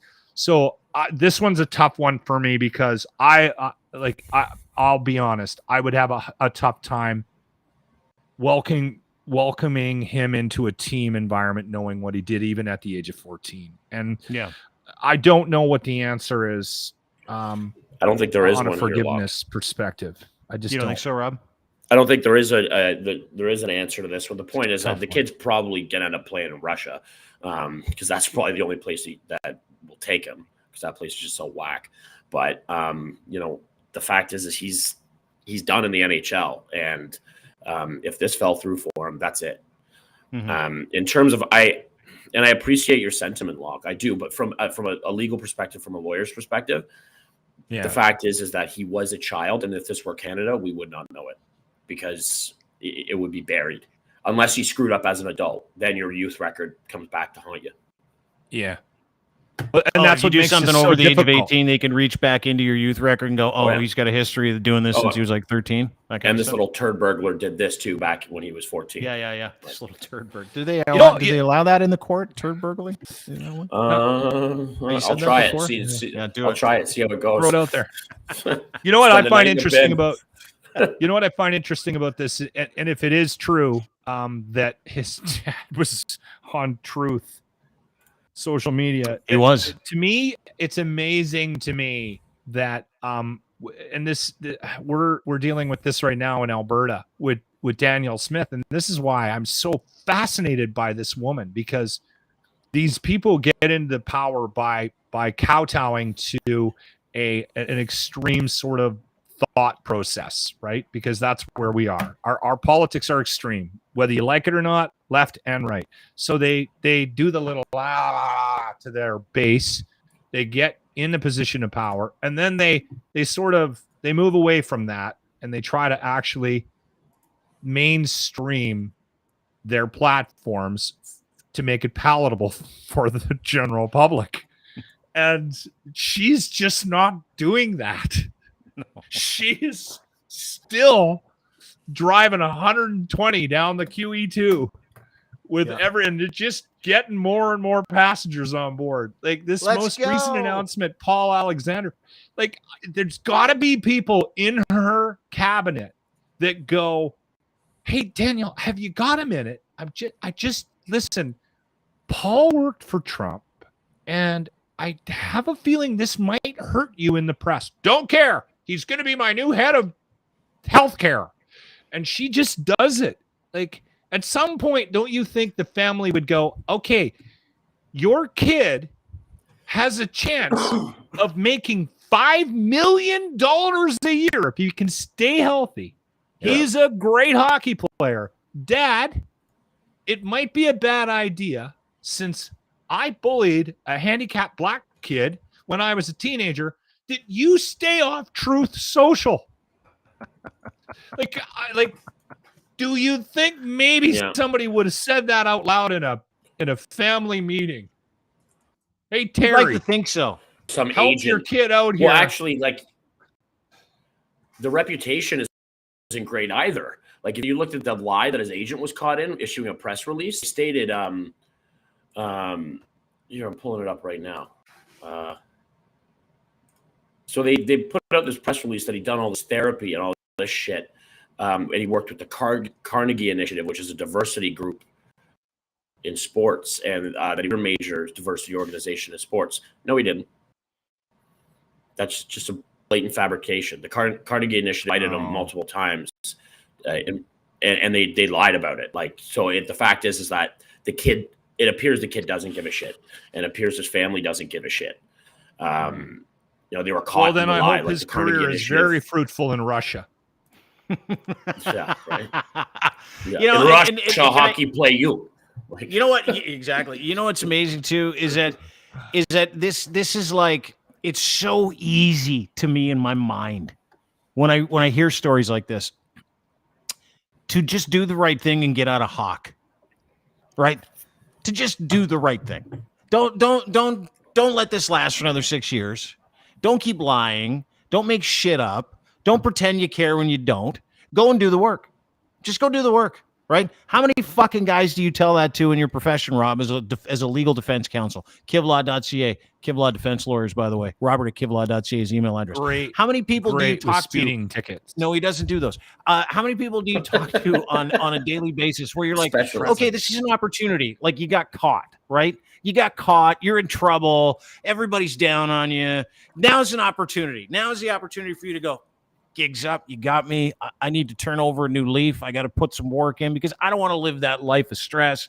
I don't want to be in jail. I don't want to have to pay Rob 10 grand to get me out of trouble. I just want to go and live my life and be a good person. Now's a chance for you to deal with all that stuff. And if what I'm reading about Mitchell Miller and his dad enabling him to continue to run away from this is true, and his family and his agent is true, if any of this shit is true, like, how much harder is this now than just going, you know what? You're right. I got to do the work. Or standing up and saying, hey, listen, I did all those things when I was 14 and I'm disgusted by it. I'm embarrassed by it. I should have gone and done more things. See, now he's got another opportunity. This is how I think. This Mitchell Miller kid has another opportunity to go, you know what? I'm going to go to the Carnegie course. I'm going to go speak. I'm going to go talk to people. I'm going to get some counseling. I'm going to get my dad right the fuck out of my life, and I'm going to try and salvage whatever I can, right? Like, seriously. Like, it to me, it makes so much sense to just go and start doing the right thing, because you can always begin again until you can't, and that's what's quickly approaching. For everybody, every Mitchell Miller in this world, every person that you represent, Rob, that's like, yeah, I got this fucking legal issue, but it's not as bad as you think. And you're sitting there going, actually, it is, dumb cop. It totally is. And he's like, no, it's not. And then they don't use this as a fucking opportunity to go, fuck, I've just learned from it. I'm going to get better about myself. I'm going to figure this whole thing out. I've made mistakes. What's a better way to live? It always amazes me, Locke. It always amazes me, Rob, when people decide in those moments where they have a chance to go, you know what? Swords down. I get it. I fucked up. I've been carrying on weird. I'm going to go get some help and figure out what it is I got to do to live a fruitful life. That a lot of people still don't do it. It's like they're fucking somehow tied to the idea that they can do no wrong or that they shouldn't be accountable. Fuck, there's a tax for everything in this life. How is it that certain people don't feel like they have to pay it? Ego. Like, it's got to be. This podcast, full circle. Ego. It's entitlement. It's he thought that he could bully this kid because he was weaker than him. Okay, that's the fact. But the point here is that, you know, although this young man did make a horrible mistake, his parents seem to be real pieces. Now I'm looking more on about this on the internet. His parents seem to be real pieces of shit too. Yeah, his like mom's this is not bad looking, actually. I would. Oh, really? Yeah, a bit of a rocket. Nice. Yeah. Bit of a missile. You know what? Can we do this thing on? Because this is for me. Okay. This is how bad I am. What do you need? If you put up picture of 5 hockey players, okay, all right, and threw Mitchell into the mix, there isn't a person listening or watching this podcast right now that wouldn't pick him out as the kid that bullied the kid. Yeah, he just has that look. Yeah. I'm sorry. I hate to be, and this is why I'm struggling with these things, because he just looks like the guy. He like, looks like I would have picked him 100 times out of 100. I would have picked him, and I think everybody I don't know why he just has that look. Yeah. Oh, well, they both have fuckface-itis. Fuck you, Doug. Yes. I think it's the same look. It's the same kind of like, stunned, like, I don't know what's happening here. I just know that I grew up with racist parents and I'm a fucking internal racist. It's what I do. It's an amazing story. I mean, it really is, because obviously no one wants that guy to play in the NHL. I don't want him to play in the NHL, but you got to check yourself at some point, right? And go, so when's when? Like, how, you know, like, how do you, are there just certain things that you can't forgive him for, right? Make his first shift to be against Ryan Reeves, Wayne Simmons. Like, just like, you want to play in the show? Yeah. It's not a horrible idea. You know, I hope the young man, you're right. Like, I see it in my clients all the time. Like, dude, this is an opportunity. Yeah. You know, you got the DUI, deal with the drinking problem. You got the whatever, deal with this problem. You know, you're she called the cops on you because you broke up with her. that seems to be pretty good. Well, why do you date such top? Like even some of the girls, I've done some victim representation. Why do you date guys that hit you? You know, start to look at that. Yeah, like this is an opportunity. Those are hard conversations. Not that I'm ever dating. Not that I'm ever like blaming victims. No, definitely not that too. That's like do not pass go. No. Yeah. Like, but the fact is that you know, like I'm not blaming victims at all. But women who are abused by their partners, there's a common thread there that they tend to date guys who hit them. You know, they go out a certain type, right? And I'm not blaming them whatsoever, but they're you know, and so I've spoken. I'm like, you know, I'll say to them, be like, maybe take a look at that. You know, is this a start? Like, where's the starting point on that conversation, though? That's the issue, right? And Rob, you're a lawyer. You're not a psychologist. Like, how are you supposed to being an unqualified social worker? Yeah, that's what lawyers are in their spare time. Yeah. No, but that's you're basically an unqualified social worker when you're practicing criminal law, because you're dealing with people in distress all the time. In fact, if I could go back and do it all over again, I would have done a BSW just to sort of get some measure of. In fact, I might even go do it later on. Although the thought of returning to school makes me want to vomit. But no, but that's the thing is that Frosh Week would be a lot of fun when you're 40. That's what I'm saying. Right. I actually have money. I've been the most popular one. Yeah, if you could do Frosh Week over with money in a car, you're fucking winning. Yeah, big time. Yeah, I'm not in overdraft. You know, like, let's go, let's party. That's funny. Yeah, dude, it's an opportunity and nobody seems to take it, which is, you know, the end result here is that it sounds like Cam Neely just was like, fuck, this guy's really good. We should sign him. Nobody else wants him because he beat up a black kid who was handicapped for a couple of years. He's like, let's give it a try. And then all of a sudden sign him. And they release it, and they're like, "Isn't that the guy that beat up the black kid who was handicapped for?" Well, like I think a lot of times these guys make decisions that be in a bubble, right? And again, I'm not trying to let anybody off the hook from the organization, but definitely not. You know what? Definitely not. Fuck. And again, they do it in a bubble, and they go, "Ah, well, society will move on here."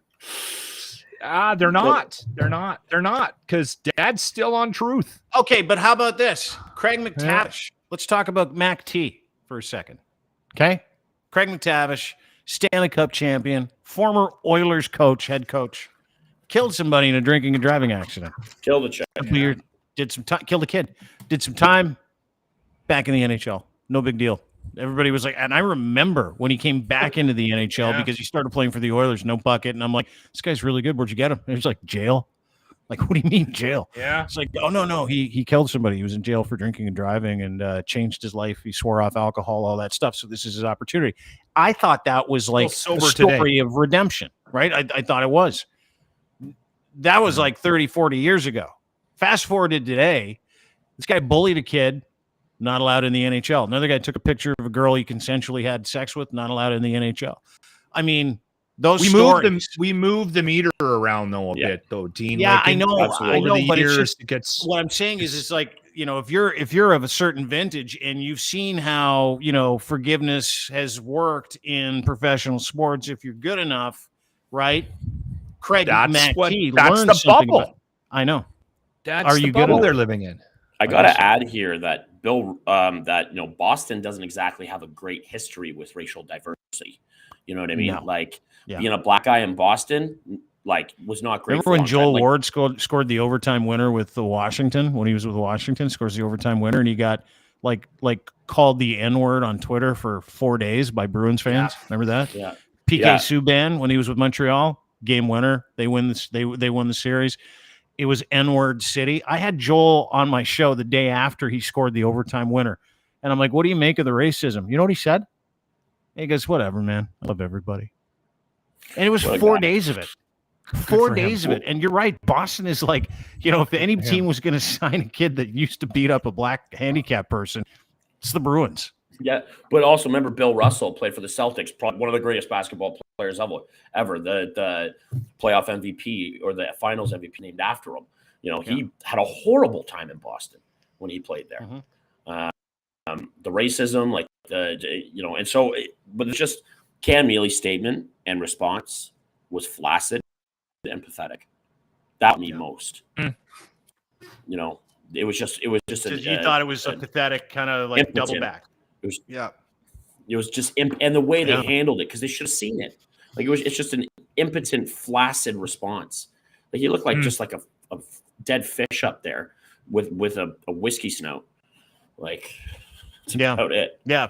Wow, dude, like we read parts of his statement, and Locke, we were talking about it earlier, how based on new information, they believe the best decision is to rescind the opportunity for Mitchell Miller. And then we actually had the other comment that he made when he signed him. He's like, he's done a lot of incredible work, so we're going to sign Mitchell Miller.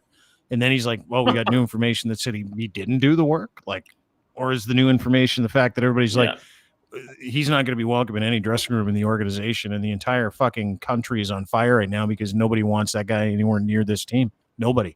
So fascinating. I mean, just because Patrice Bergeron. Yeah. Basically, you know what? Just said, no, go ahead. Sorry, man.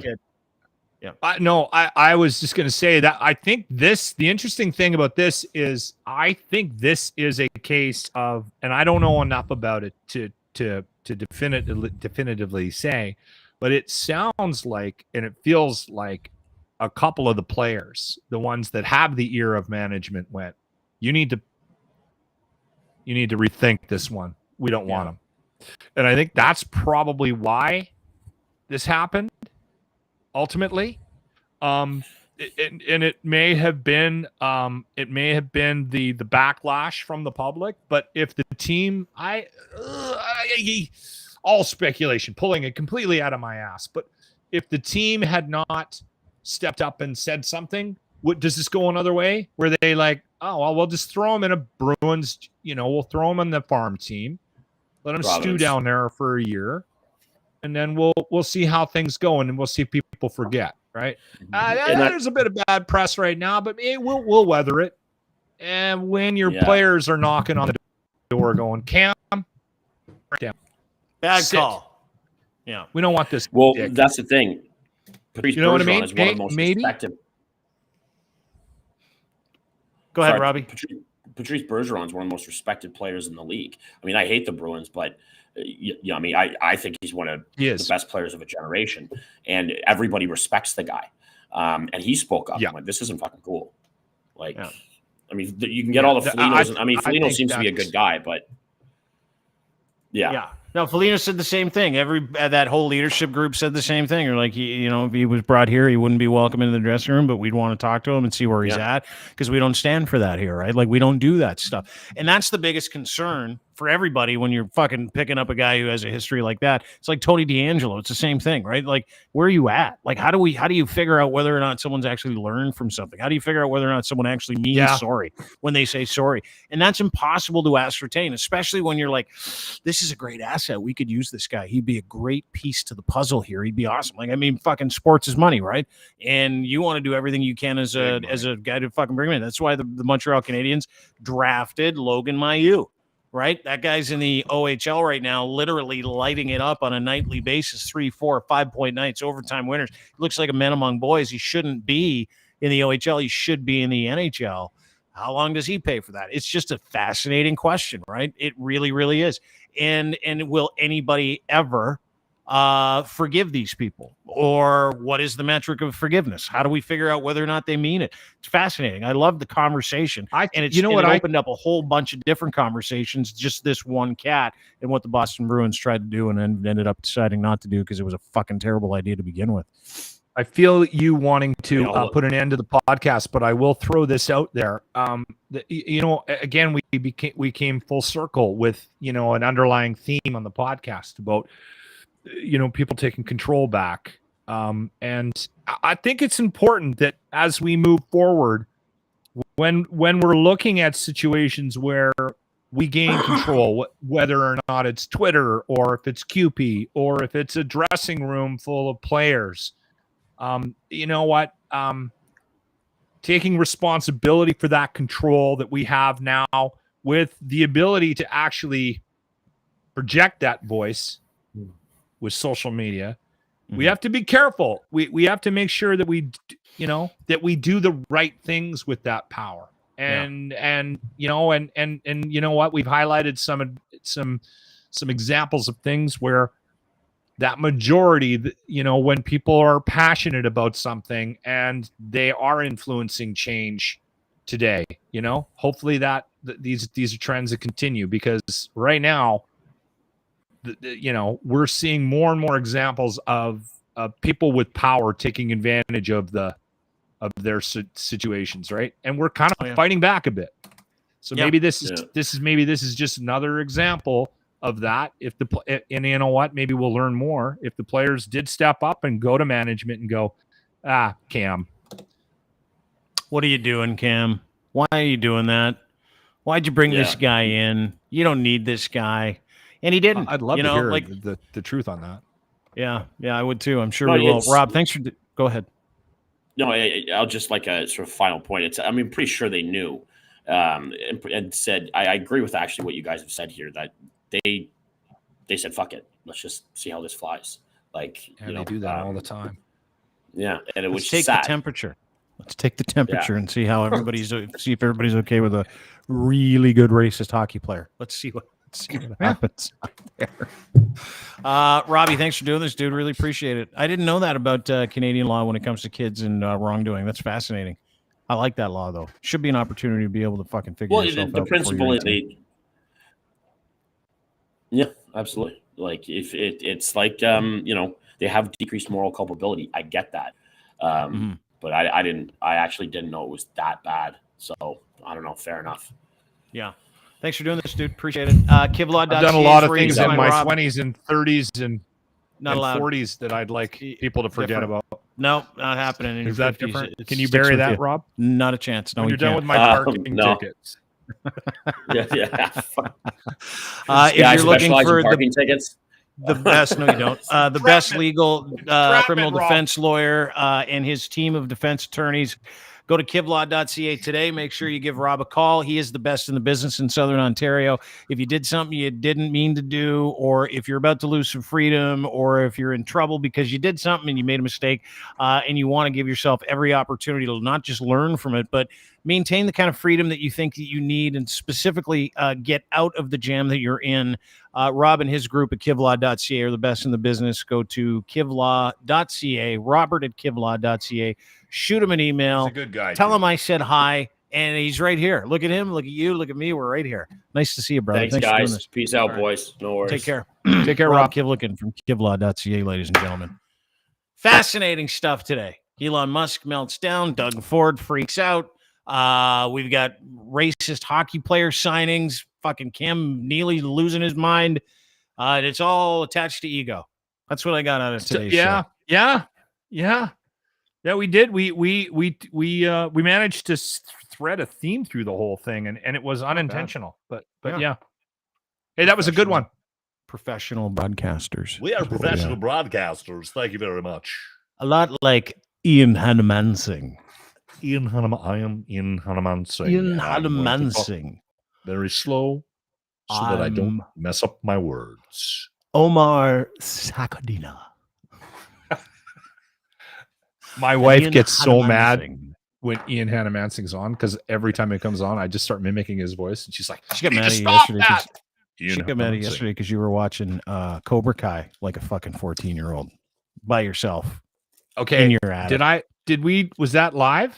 Did I not already tell that story? That was before you told me before the air. Where you're like, my wife came upstairs and judged me yesterday big time because I was watching Cobra Kai. Well, I'll tell the story. You're not fucking 14. You're a 52-year-old male. Nobody watches Cobra Kai. Okay, don't even do that. You watched it. I did. I Your love it. Season's deep. Yeah, so but I live by don't myself, even go there, so I can watch embarrassing television and not be worried about it. That's my point. So I have been hiding my watching of Cobra Kai from my wife. Legit, right?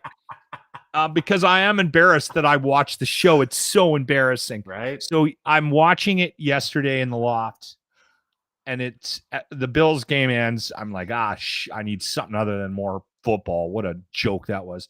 Anyway, so I flip on Cobra Kai. I've literally got 15, 20 minutes left, and I'm done. And then I can move on to Nando's, the Star Wars episode. Andor, not Nando's. It's Andor. I'm not going to be able to call it anything other than Nando's.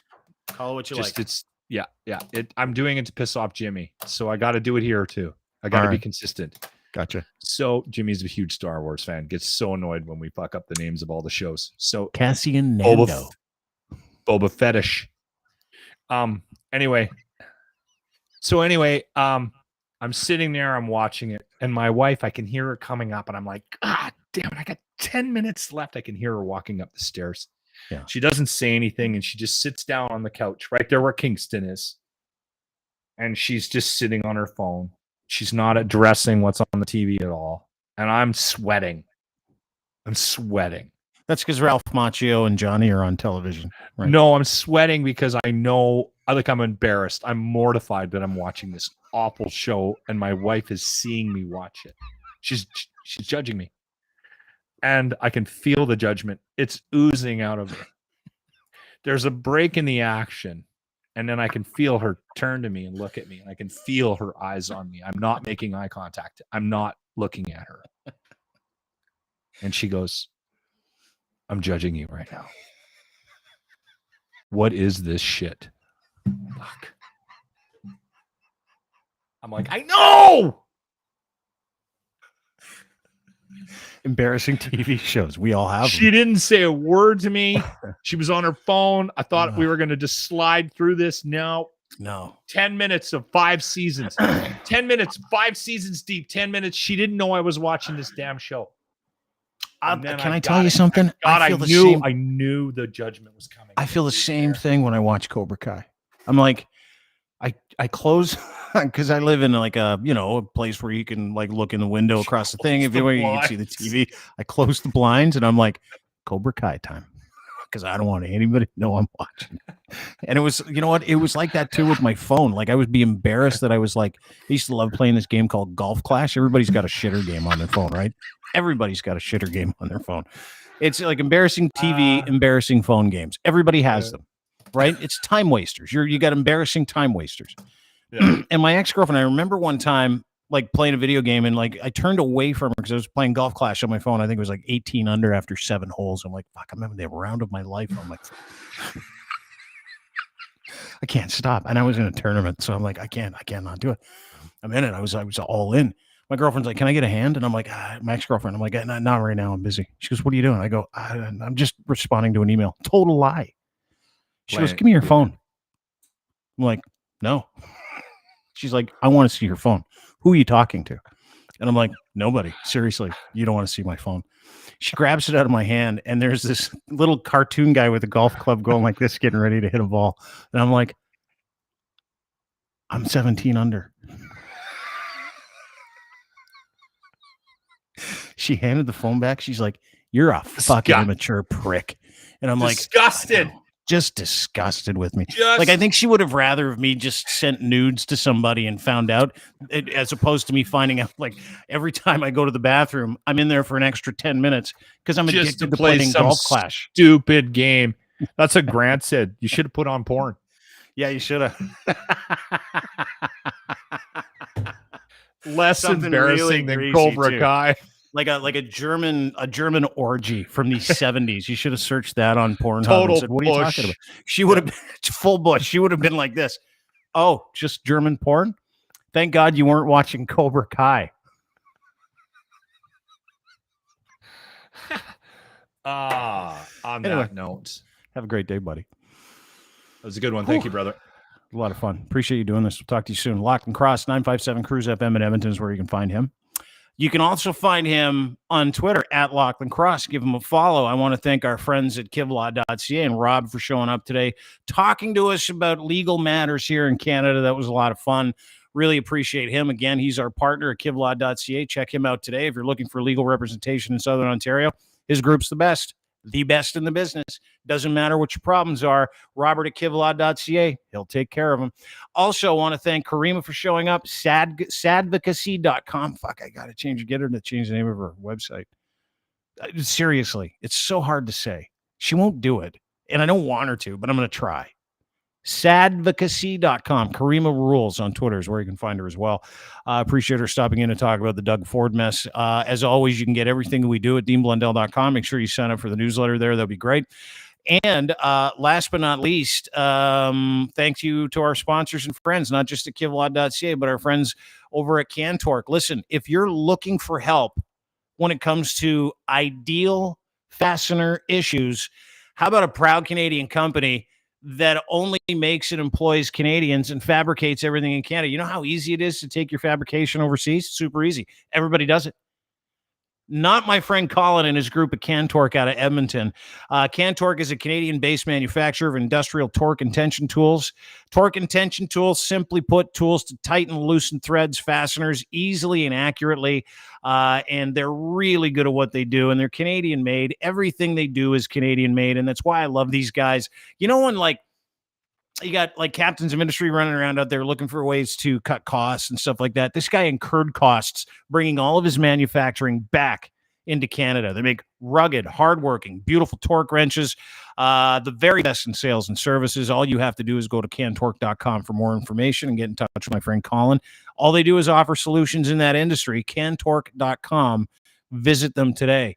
Also, thanks to our guys over at Easy Auto Financial for making this possible as well. If you're looking for financing for a vehicle, Easy Auto Financial is your people. They is. Go to easyautofinancial.ca today if you're looking for financing, free financing that is. They don't charge. They work with everybody's credit rating. They take care of all the details. There is nothing embarrassing about buying a car. It's all a pain in the ass, and they take that pain away. It is a pain-free experience with free financing. Try them today. Go to easyautofinancial.ca for more details. And, of course, our friend at Ed's Fine Imports, his Gitch, the best underwear on the planet. You can wear them. I can wear them.